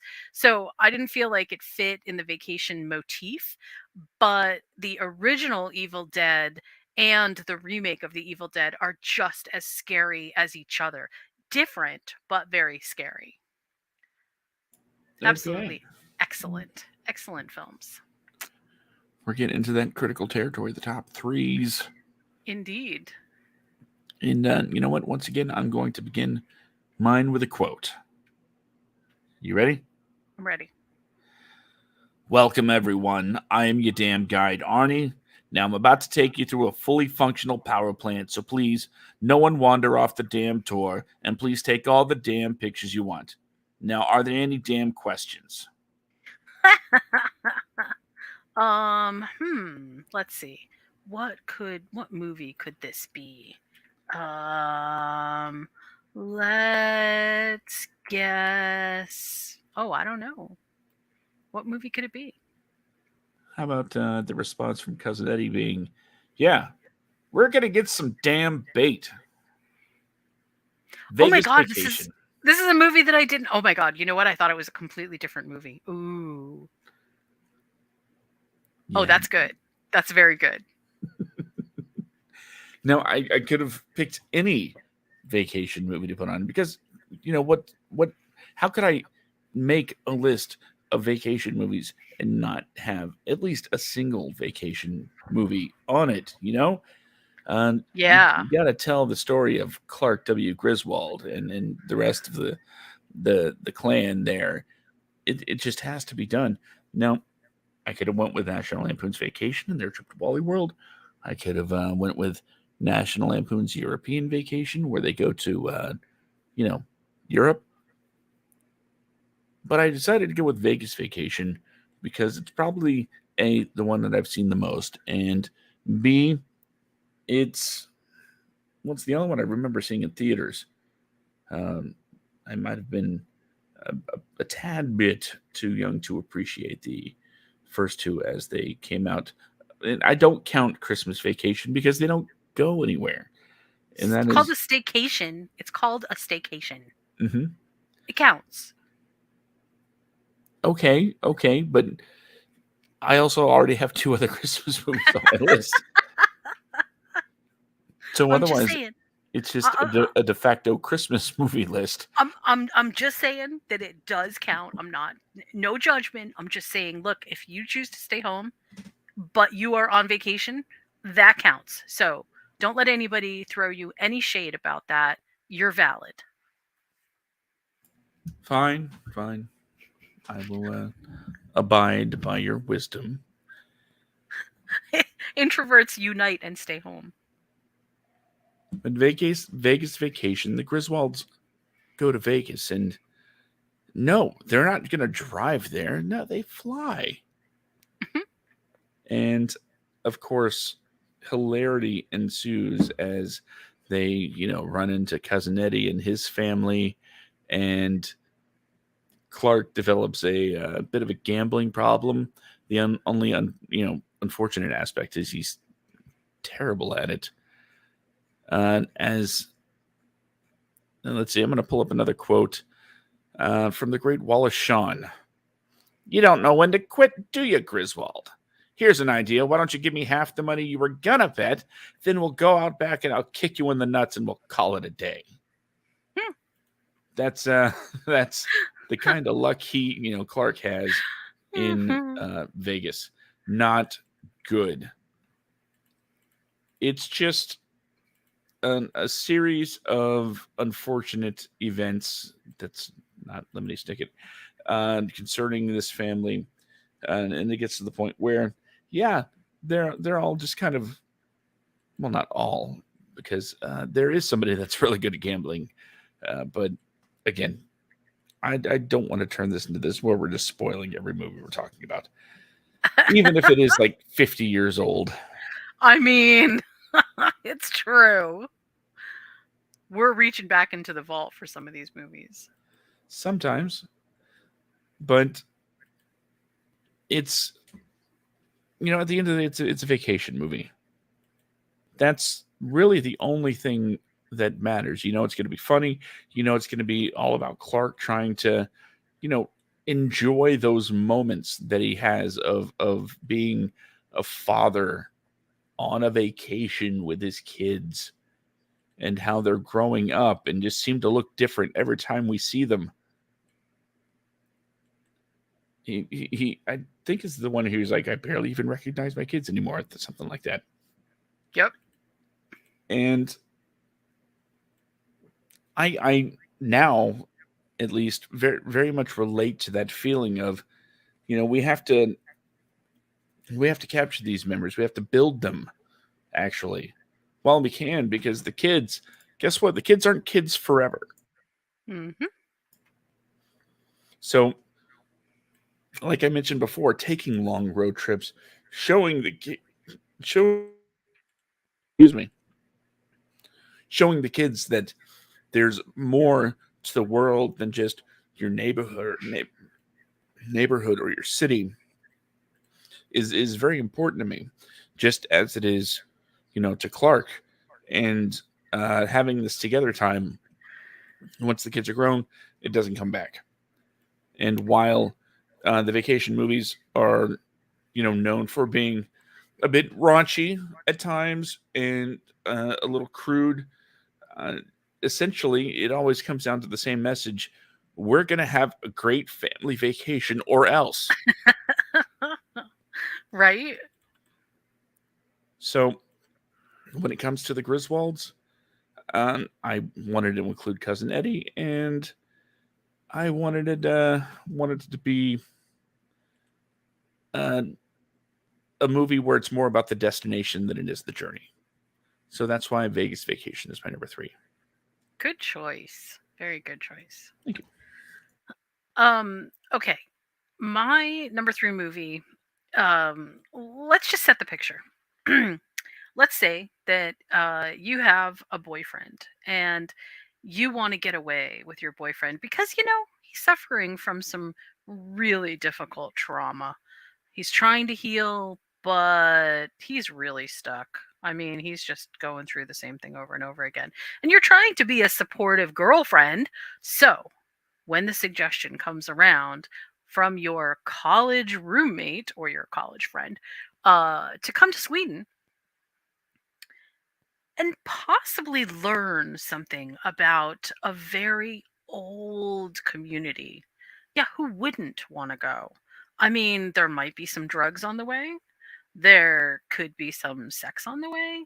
There could be some pretty good times, good food, interesting conversation, all kinds of things that could further your doctorate.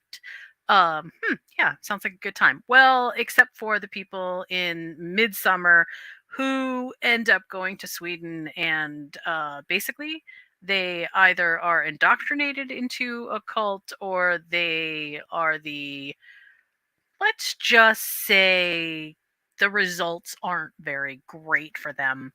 They're the victims of all kinds of crazy things. Midsummer is one of those movies that was so highly contentious for reasons that I will never understand. You get a group of people who are basically on a vacation in order to sort of, I think personally, each person had their own motivation for going. Some of the motivations were more pure than others, and then some of the motivations were just obviously ridiculously nefarious. Um, it's artsy. It's a very artsy movie, but it is so genuinely psychologically twisted.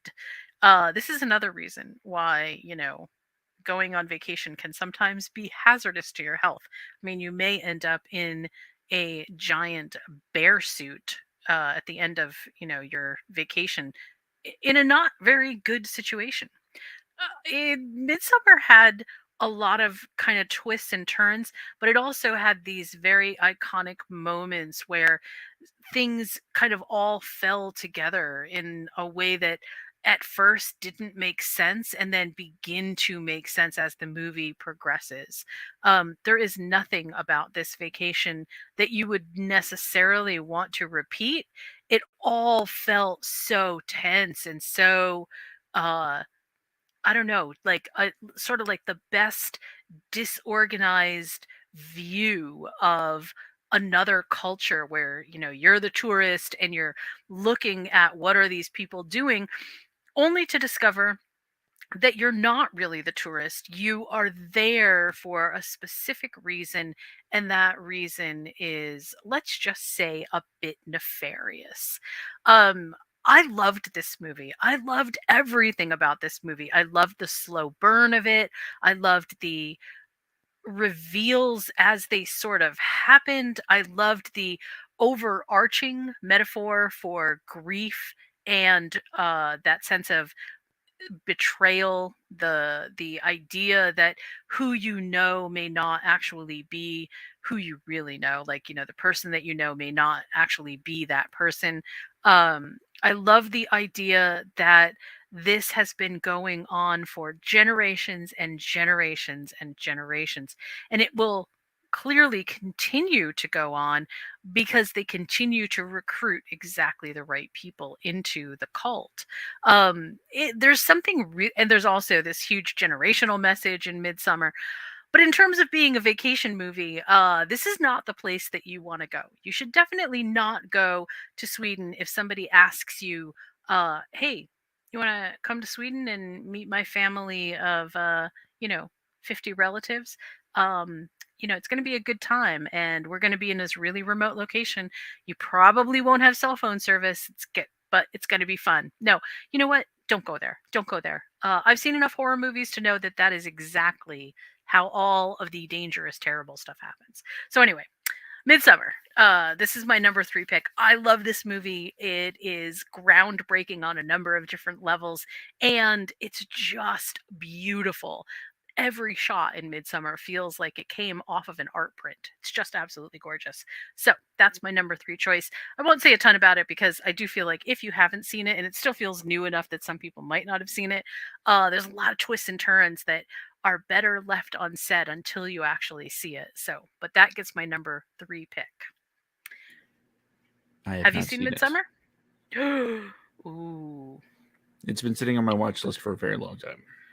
It is one of those movies that's like, yes, it's labeled as a horror movie, and it is. I mean, there's no doubt, but it has this like folk feeling to it, which gives it all of these elements of like, how it feels like this is something that could happen. Not necessarily that, all of the all of the mayhem that does happen could happen. But it feels very much like this is the slow indoctrination of cult like behavior, where you play on a person's weakness in order to fully engage them in activities that you would never necessarily engage in.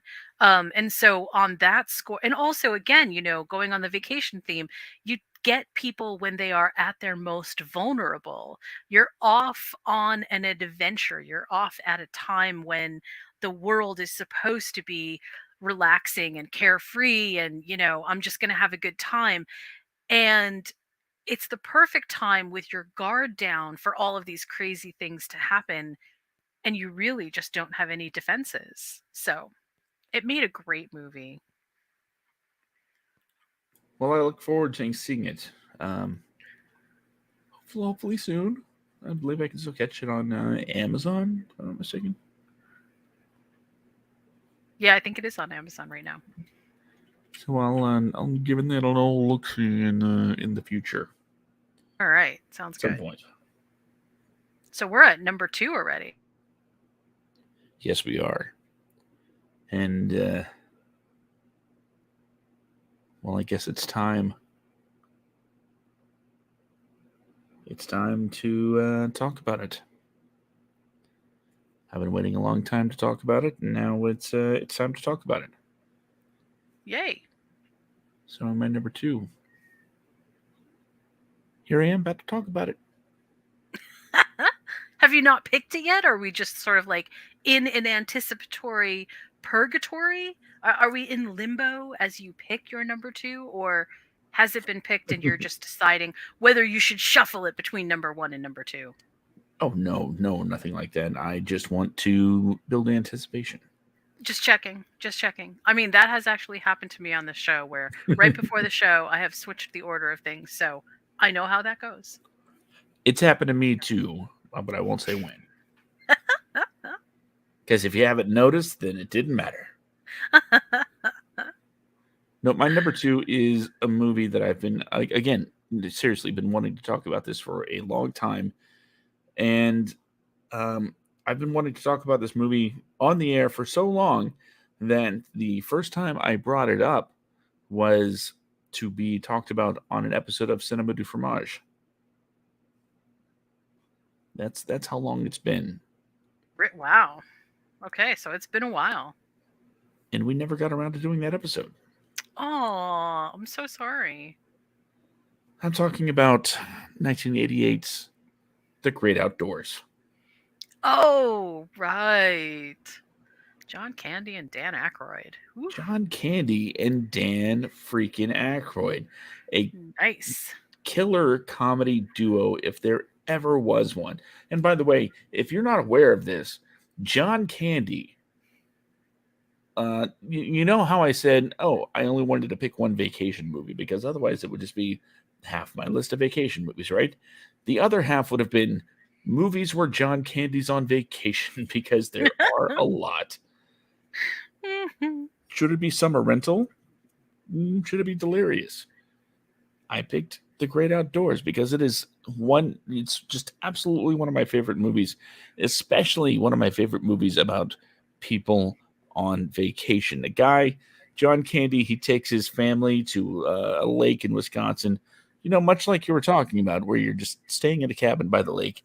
But his brother-in-law shows up to kind of join the family vacation. And of course, they butt heads because Dan Aykroyd, the brother-in-law in the situation, he's kind of a know-it-all. He's a Chicago guy. That he knows everything. That he's that kind of guy, and he really makes it difficult for John Candy's character to have a good time.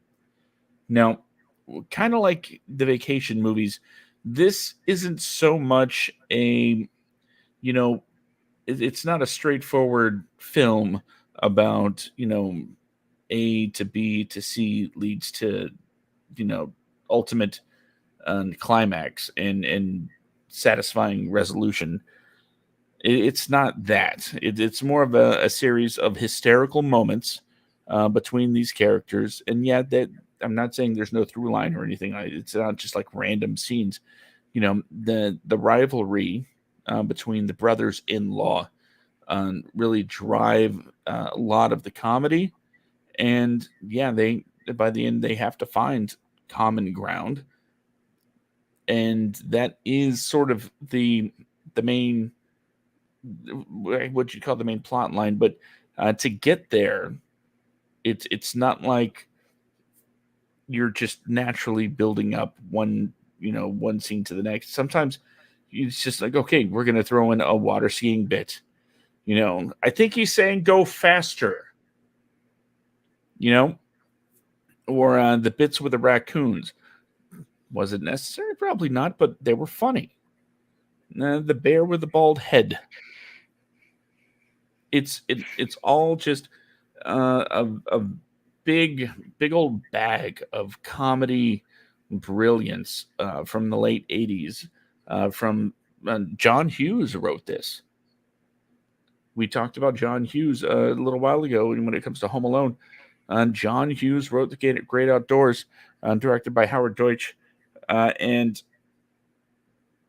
it's just an absolutely hysterical family vacation, uh, full of mishaps and misadventures with the locals, with the wildlife, and with a 96-ounce steak. It's a beautiful movie, and I think it's one that when it comes to the idea of a family vacation, it sort of sets the bar of where we kind of want to be and the things we kind of want to do with friends and family, even if one of those family members is a real pain in the butt. The Great Outdoors is a great movie. Period. I love the And guy that got hit by lightning so many times. yeah, He's walking around going, "Oh no, I got to get inside." That was great. I love that movie. It's got family togetherness. It's got young love, which is always stupid, and I mean that in the most adorable way. It's got John Candy and Dan Aykroyd. It's a winner, and that's why it's my number two. Definitely, that was a good choice. I actually really like that movie too. It's one of those movies that's like you can never see it too many times. It's just fun, Absolutely not. especially because the mouse in the movie, hoarding everything in the wall is super cool. Oh no, wait, that's a different movie. Oh my god, that was Parent Trap, I think. Okay, um, my number two movie. If I say a quote from this movie, everybody will know exactly what it is. So I'll just say it. When you go on vacation, you want someone who spared no expense. The fact that there are dinosaurs on the island can only add to the excitement. Yes, what happens when a group of people go, kids go on vacation to see a dinosaur park? Well, let's just say, yeah, everything kind of goes wrong. Um, Jurassic Park, I think, is one of my favorite vacation movies. The poor kids knew nothing about what was going to happen, and who wouldn't want to send their kids to a dinosaur park? I mean, it would just be exciting. Actually, no, I wouldn't. I would never send my kids to a dinosaur park alone. With their aging grandfather? No, no, that wouldn't be me. But maybe I'm just a little bit too much of a helicopter parent. I don't know. Anyway, Jurassic Park is one of those movies where it's not just that everything that can go wrong does go wrong, it's that everything that goes wrong theoretically has the opportunity to eat you, which sort of sets it apart in terms of the stakes that get set for how high the fear bar is. Jurassic Park also is one of my favorite ideas behind a theme park. I can still remember reading this book before I even saw the movie, and being so enthralled by this idea that Michael Crichton came up with that sort of, set the stage for, wow, if we could bring these things back, that would be so cool. And then you read the rest of the book and you're like, I'm not down for this DNA splicing thing. No, no, no. We're not using special eggs to create dinosaurs ever. Um, on a just slightly tangential note, but very newsworthy, apparently by 2027, we're supposed to have a fully grown woolly mammoth again. How does that happen? I mean, have none of us seen Jurassic Park?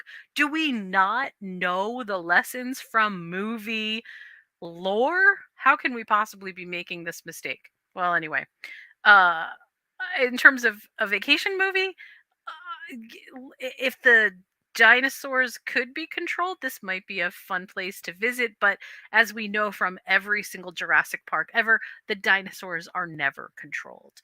That's the illusion. The illusion is you still think it's the flea circus. Yeah, I love this movie for so many. Just the quippy one-liners are fabulous, but I also really love how deep the message is about how we don't really control nature, how nature really does control us. And I love the idea, I think, because I also live on an island, that, when things go wrong, they can go terribly wrong really fast unless you have everything planned out. And even then, things can still go wrong. There are no dinosaurs in Hawaii, but sometimes I really feel for the situations that are happening in Jurassic Park in terms of them being so cut off. It's super cool. Parts of Jurassic Park were actually filmed in Hawaii, so that's kind of cool.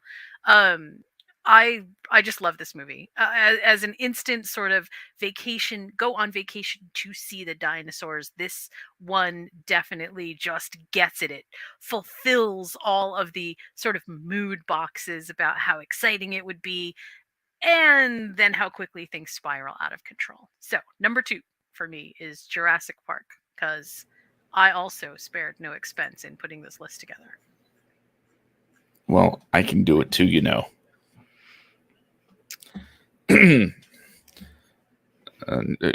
God creates dinosaurs. God destroys dinosaurs. God creates man. Man destroys God. Man creates dinosaurs. Women inherit the earth. Such a quotable movie. Everything in this was hilarious. I mean, even when you gotta go, is even that silly bathroom humor is still just really fun. I actually loved it when John Hammond says, I invited all of you to the island to defend me, and the only one sticking up for me is the lawyer. To me, there's just like there's so many great iconic quotes in the movie, but that isn't even, I don't think, exactly why I love this as a vacation movie. I love it as a vacation movie because when we see um especially Lex, there is the intimacy. There is this idea that they're going to have a great time, and I think it really genuinely starts out that way. But the way that things progress is just so sad for them. Like, what kind of vacation could possibly start out with such high expectations and basically devolve into, well, you could visit the island and see dinosaurs, or you could end up in the gut of a T-Rex. Yeah. Bit of an extreme there, just a little. And it's only your number 2. And it's only my number 2. Oh, my number 1 is like one of my most favorite movies ever. As is my number 1. Mm-hmm. So I guess it's time. I guess it's time. Well, I have one more quote for you. And that is, Goof finds a way. Of course, it's a Goofy movie. It's the single greatest road trip film of all time. It's the single greatest vacation movie of all time. And it's all about a father and son. Now, when we talked earlier, it was like Do I relate to any of these movies? Yes, it's this one. Mhm. Because I was raised by a single dad. We went on road trips. I was the navigator as young as, 9, 10, 11 years old, all the way until, heck, even now. I'm, you know, I'm the guy that's reading the map.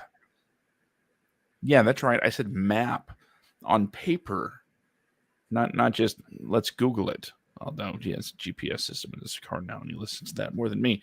But just the idea, that this is a father and son road trip that came at a time in my life where I'm like, that's me and my dad. Mhm. So, of course, a Goofy movie is going to be my number one. Now, you did an excellent job breaking down what it was about, and of course, a million props to you, Jen. Always, you're terrific in what you do. So, But I clearly forgot something.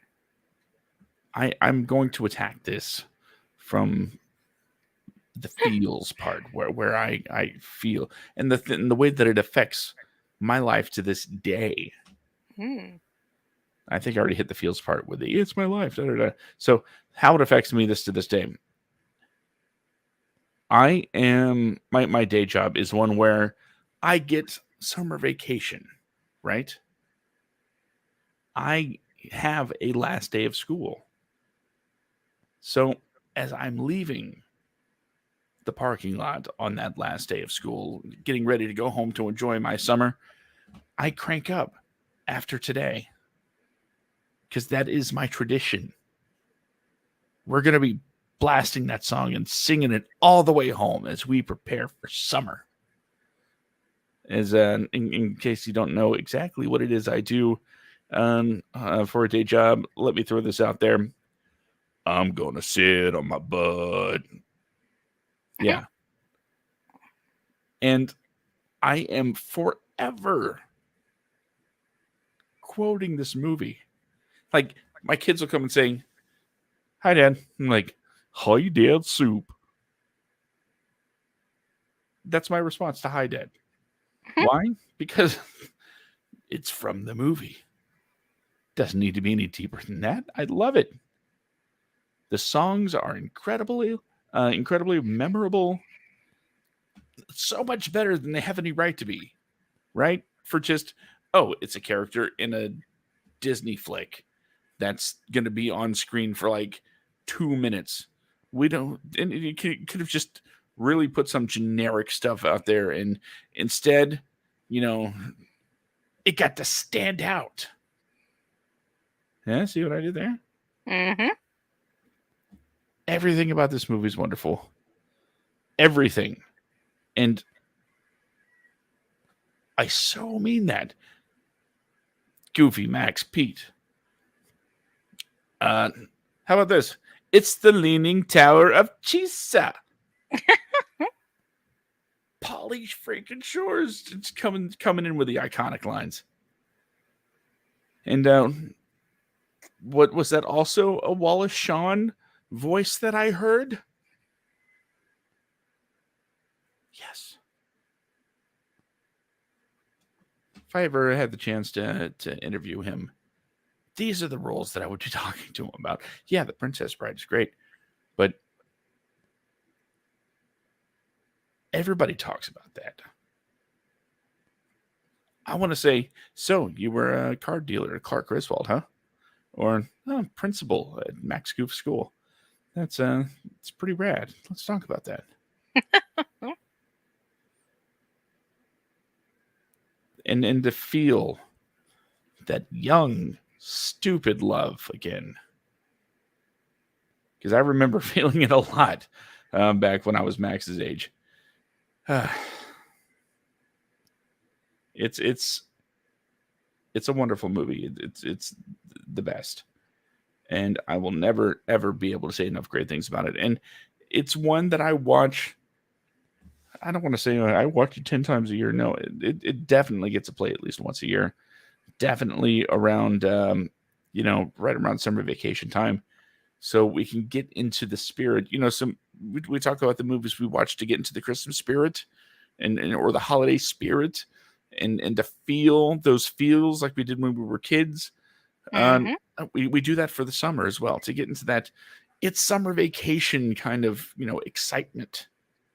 And this is the movie that leads the pack. This is my summer Christmas story. This is although there was a summer story, which was a sequel to a Christmas story, but that's not here nor there. Anyway, a bit of a tangent. And but yes, a Goofy movie is my end all be all. It's my number one, and it will not be topped. Well, I kind of feel bad that I stuck it as my number 10, but my spirit was right there with you. I also love a Goofy movie. It carries a place in my heart that few other movies actually do. So This is the one that I knew would be on both of our lists. I'm surprised actually that we haven't had more crossover, to be honest. I mean, it's great, but I also thought we would have a lot more crossover. Okay, so my number one movie will surprise zero people if you know me, because this is the movie that I'm probably always going to recommend when we hang out together. Um, and that probably says a lot about how twisted my brain kind of is. Uh, if you really want to get away, the best place to do it, clearly, as I said with my number four choice, is a cabin in the woods. And that, unironically, is my number one choice. A group of college students heads out into the great outdoors to a cabin in the woods to share a memorable experience together. And of course, there are odd ideas behind who's going to go and why they're going to go, what's going to happen, uh, why do they even care? Um, you know, just that kind of stuff. Turns out it's all orchestrated because the elder gods demand a sacrifice. And what better way to figure out how to sacrifice these awesome college kids who are just kind of along for the ride than to send them into the creepy basement where they will pick their own demise. Um, so one part theater, one part ancient god sacrifice, one part just sort of crazy college get together, and all kinds of shout outs to every cabin in the woods experience that has been a movie trope since the beginning of cinema. Some of the stuff is so hilarious, and then of course it's interspliced with scenes from the real control room where they basically have control over all kinds of different things, from rampaging unicorns to a merman to crazy zombies. Actually, there's many different kinds of zombies. Killer trees. I mean, there's a ton. There's actually quite a bit. And everything is sort of all theatrically staged in the basement to lead you into one of these choices. Um, this movie is definitely, again, nightmare fuel for me. I do not want to go to any cabin in the woods where there is even the remote possibility of zombie creatures coming out of the ground, or really any other place, to be honest. I absolutely feel like this is one of those movies that, it does a really good job of basically playing on all the other movies, that so it's like it kind of makes fun of them, but in a serious way, right? So the movie itself stands on its own, but it really is kind of making fun of a lot of the motifs that are around that kind of deal with this. Hey, you're isolated and you want to escape, including Chris Hemsworth on a motorcycle trying to jump over a gulch only to look like maybe he'll succeed, and he ends up uh, flinging his bike into a force field wall. I mean, there's so much that sort of like goes into the thinking and the planning behind this, that it's really fun. I mean, it definitely feels like a love letter to the remote location horror movie. Just in terms of the, hey, we're on vacation, what could go wrong? Yeah, everything could go wrong. And this movie definitely proves that everything could go wrong. What I think I absolutely love about this, though, is obviously there's this huge shout out with Sigourney Weaver at the end. I love that because I love Sigourney Weaver. Um, but I love the fact that in the end they actually choose something that is completely contrary to what you might think they would choose. And that act kind of sets the stage for, okay, well, I guess we're just going to have the second coming of the elder gods. You know, stay tuned for Cabin in the Woods 2. There is no Cabin in the Woods 2 because the world has been destroyed. It's super cool. I love this movie so much. Um, and again, if you're a fan of The Evil Dead, Cabin in the Woods just feels like a great trip off of that kind of movie. It's funny, it's serious, and it's also on its head. It's just sort of subverts all of our tropes, including the control room where they're taking bets on who's going to win, what's going to happen, the huge party that they have afterwards when they don't realize that what they think has happened actually hasn't happened. Yeah, I will never forget hearing REO Speedwagon playing Roll with the Changes as clearly what they thought was going to happen doesn't happen. I mean, as a victory party, it's just hilarious. So, Cabin in the Woods gets my number one for a vacation movie you probably don't want, but there it is. It's also a movie that I have seen. I have seen it, and not only when I saw it, I had no idea what it was about when I went to see it. Or yeah, Oh. I went in so fresh. The only thing I knew was, oh, it's like I hear it's a new take on like slashers or something about these teenagers in the woods. Okay, I'll go. Everyone's like, it's so good. Yeah, I'll go see what this is all about. And then, yeah, it kind of has that traditional beginning. And then when everything starts to happen, I'm like, wait, what? What? What's going? When did this turn into a sci-fi? Did I miss something? This I is think great.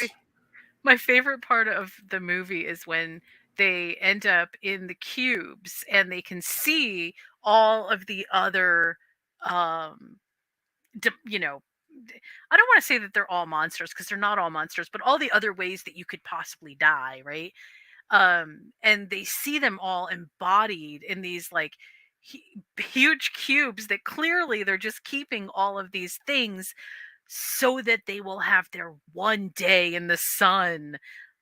It's super cool. It's such a good idea. It's a great idea. I just absolutely loved it. But in terms of vacations, I don't think you want to take that vacation. I mean, I might be wrong, but yeah, no, I Yeah, don't think that's a good. no. You definitely don't want me to be the decider of the fate of, all humanity. I'll be honest. I feel like I probably would have chosen the most painful way, not on purpose, just because that's just generally the way that my luck runs. So I'm really glad that I wasn't there to have to make that choice because I doubt it would have turned out well. I always thought it would be an interesting story to have the fate of the world decided by one person, except this one person just like he's a bit of a curmudgeon. So everyone's trying to like lay on the sympathy and be like, you have to save the children, you have to do this. And he's like, at the end of it all, he weighs his options carefully, and you know, thinks things through. Actually thinks things through. Even though he hates people, he's like, yeah, I'll think about this. Even though everyone's like, I don't know what you're thinking about because it's just save humanity or don't. And at the end, they're like, do you want to save humanity? And he says, no, I'm good. I will say that the end of Cabin in the Woods feels like probably one of the most nihilistic outcomes for a movie that I can think of that really works, that doesn't try to ham it, that isn't, sort of like a zero sum game. The nihilism isn't baked into it. The nihilism is very much a choice. And that feels very authentic to the movie. I absolutely loved it. Um, and I also love the idea of the multiple layers. There's so many layers of stuff, including a massive amount of technology that goes on to keep this thing going, which is like, well, what were you doing in the 1700s? How did this whole thing work? I have questions. Let's we might not be able to do a Cabin in the Woods sequel, but we could definitely do Cabin in the Woods prequel. And we could have so much fun with that scoreboard because so many cool ideas are up there. I mean, you could just take a page out of any one of those and have a fun time. I love it. I could get behind that. We definitely need to write that. We need to write that as a screenplay. Let's do it.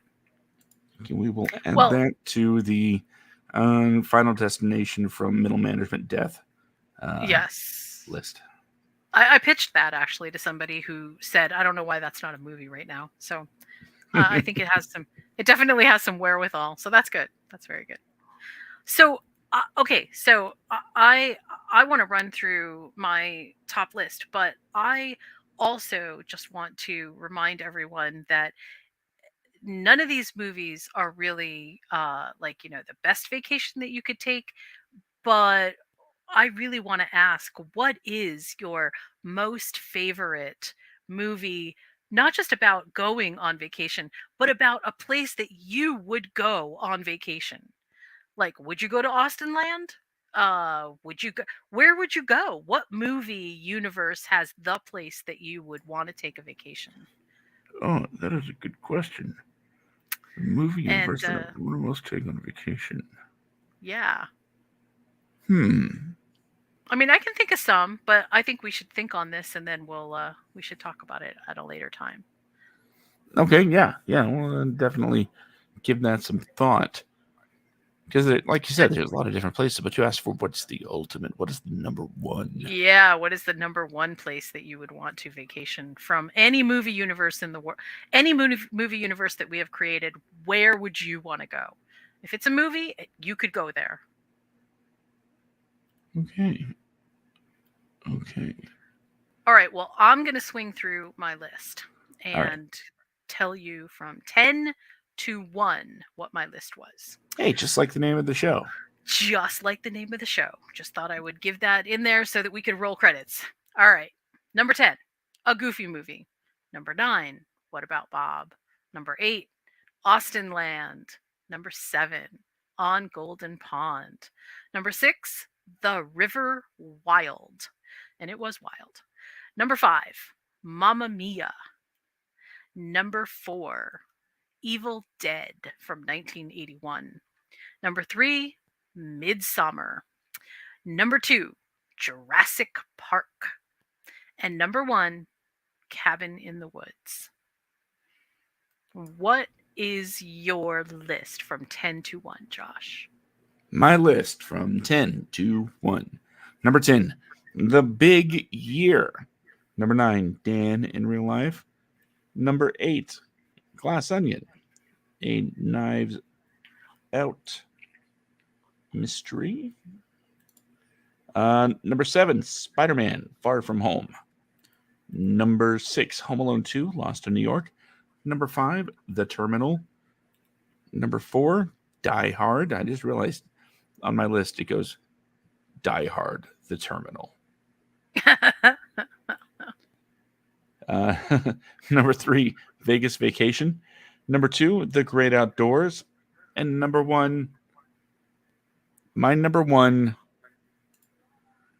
well, don't you want to be a hanging from a tree?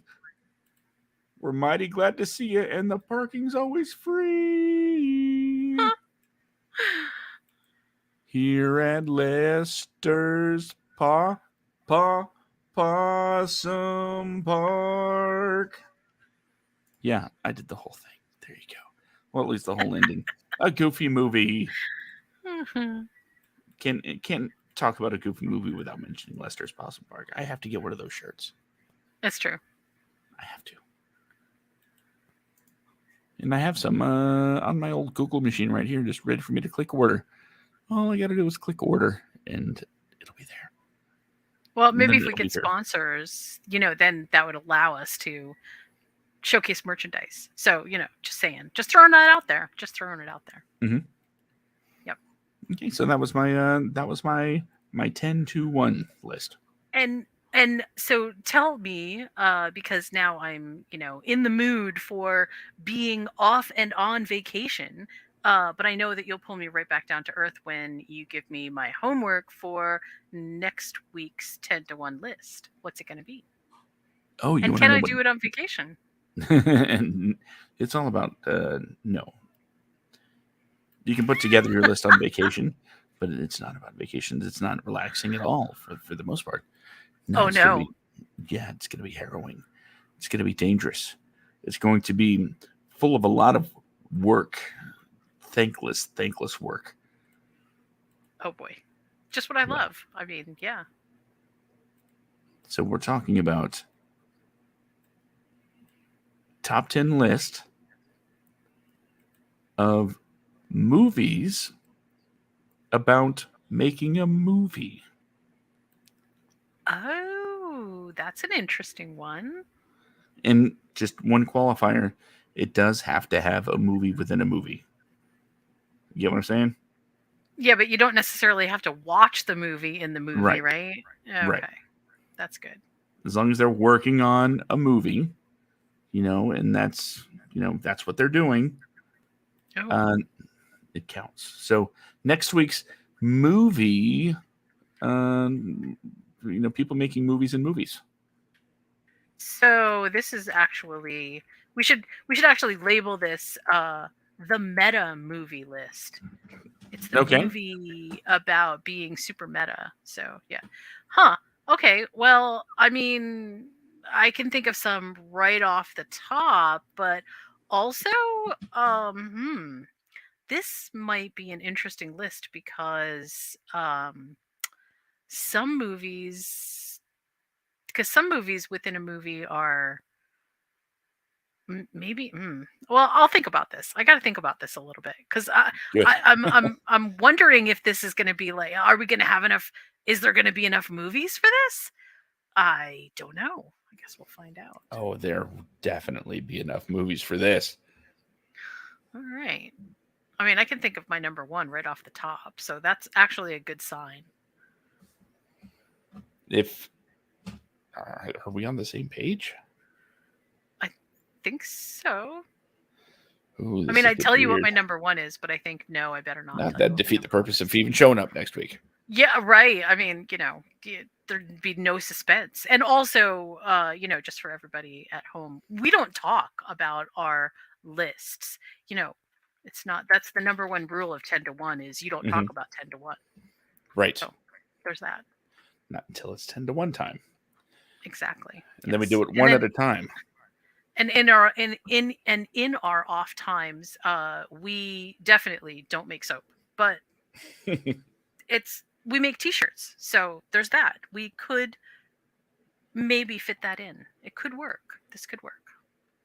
It's funny when we have some of our conversations off the air where it seems like we're going to be approaching the subject of our lists, and then we just but we're not going to go there because it's not time for the show.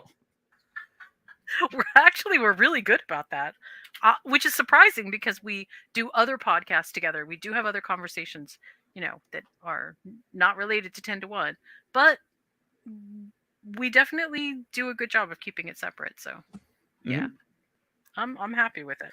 That way we can surprise each other on a weekly basis.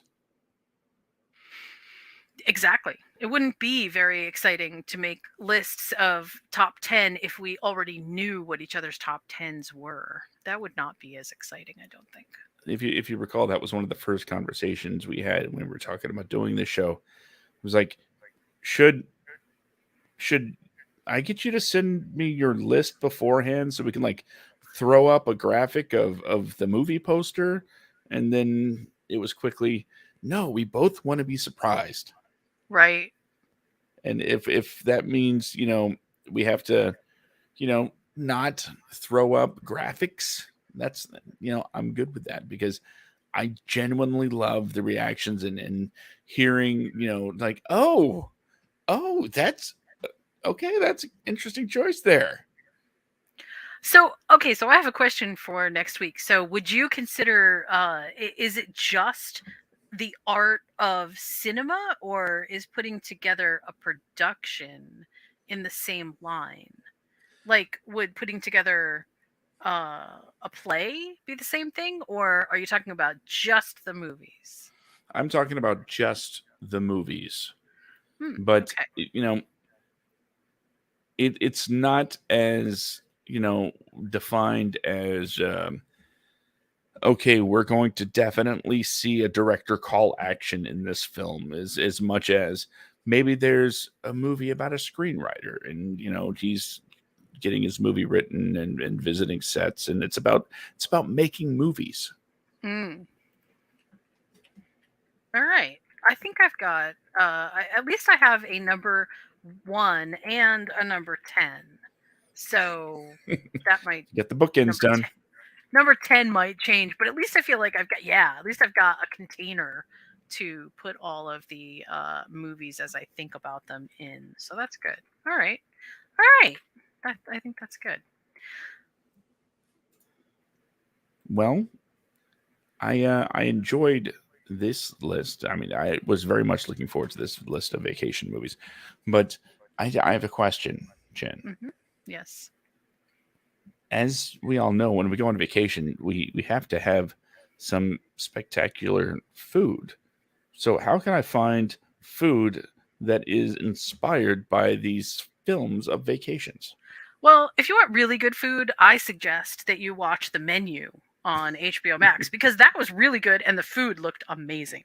But if you want food that you could actually make to go along with your movies and they're thematically tied in, then I suggest that you head over to my blog, Movies and Meals, which is moviesandmeals.com. It's Movies Make the Meal is the title, where you can find all kinds of movie ideas to pair with your snacks, your main course meals. We do a lot of horror, we do a lot of desserts, we do a lot of fun stuff. We are just because we want to, we're going to try to make the perfect cheeseburger from the menu. So that's why I brought it up. So join me over there and also join me on Tuesdays when I do TV Dinners, the podcast that brings you entertainment news to feed your soul. This week, we are going to talk about the rating system, what it's moving away from. Spoiler alert, Nielsen, and what it's moving toward, and why streaming content seems to be canceling so many seasons or so many shows with only season 1 or season 2. What's happening with that? Well, again, no spoiler here, has to do with the metric. So we're going to get into that. And hopefully we'll get to talk about a bunch of other things too. So join me on Tuesday, same time, TV Dinners. How can we find you, Josh? Well, if you want to learn about the things that I do and put together with Wadco Media, then by all means go to wadcomedia.com. That's where you'll find all of the pertinent links to the socials, because that's really where all of the information gets put out these days, isn't it? It's not just the website, that's just where you put all the links. So go to wadcomedia.com, find all the social media stuff, Facebook. Okay, that's pretty much it, because honestly, I'm a terrible tweeter. I have never really been good at throwing out the 140 characters of, hey guys, make sure you check out the latest installment of this thing. And sorry, I'm not built that way. But I'll put the shows on Facebook and Twitch and YouTube, and you watch the shows there. You can download them from all of your favorite podcast providers. And if you want to hear more of my voice, you can always tune into the podcast on Fridays, 10 p.m. Eastern, 7 p.m. Pacific. And okay, some of you that might have been listening for a long time might have noticed, hey, the guys sound a little different. What's different about the show? And well, quite frankly, we've switched to a more loosey-goosey format where we're trying to really talk about more of what's happening rather than just kind of picking a topic and running it down. We're still going to do that from time to time as topics come up to be important part of what's going on now. But the days of just okay, we got to think of something to talk about for the show this week. That's we're not doing that as much anymore as just talking about stuff in the industry as it relates to writers, actors, directors. That's what the Wadcast is. And so every Friday night at 10 p.m. Eastern, 7 p.m. Pacific, where follow the links from whaticomedia.com. That's oh. There is that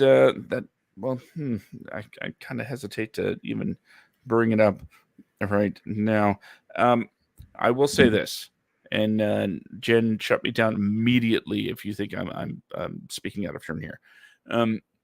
Right now, there are tentative plans to really get into a deeper conversation about The Last of Us. And it's again still a little tentative, trying to figure out all the details. But that is something we're looking forward to bringing you soon, very soon. So I'm just going to leave it at that, and hopefully that Jen, that sounds about right. Yeah, we're just ironing out the details, but the cloth of The Last of Us is definitely what we're going to be having, and I think it's going to be really good. Really good. We've got people that have played the games, seen the games, participated in the games, and people who haven't really, people who just don't know anything about the show at all. So, I mean, well, they don't know anything about the people games, that don't know nothing about nothing. Which is cool because, you get sort of first fan reactions, which is pretty neat. I like it. I like it a lot. Yeah, it's a shame.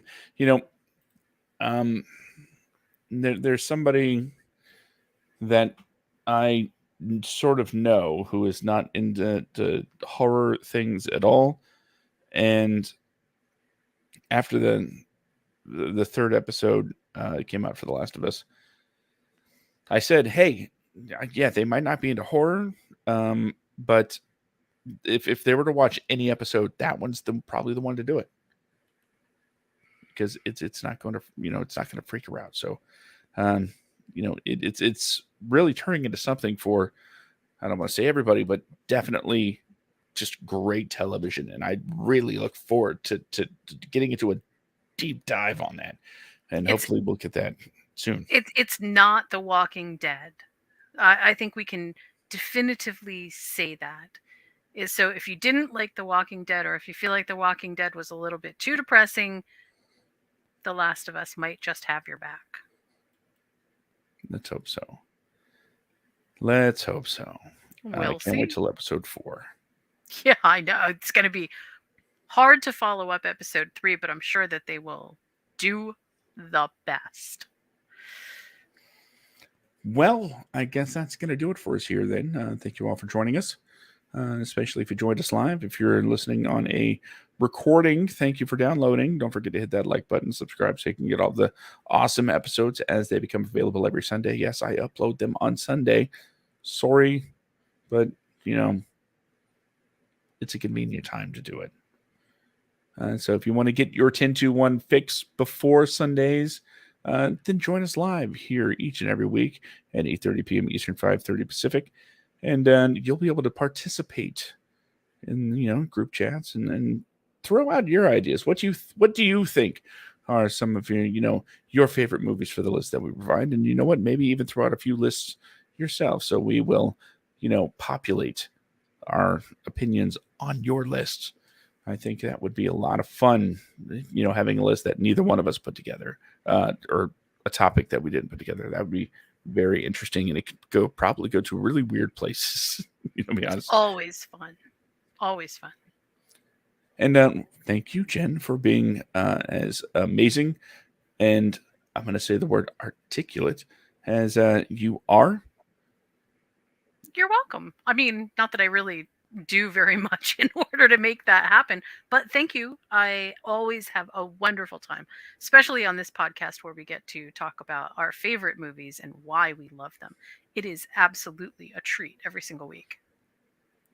Yes, it is. I absolutely agree. So we're gonna get out of here, and again, thank you, everybody. Yeah, that's gonna do it for us. Say goodnight, Jen. Good night, Jen.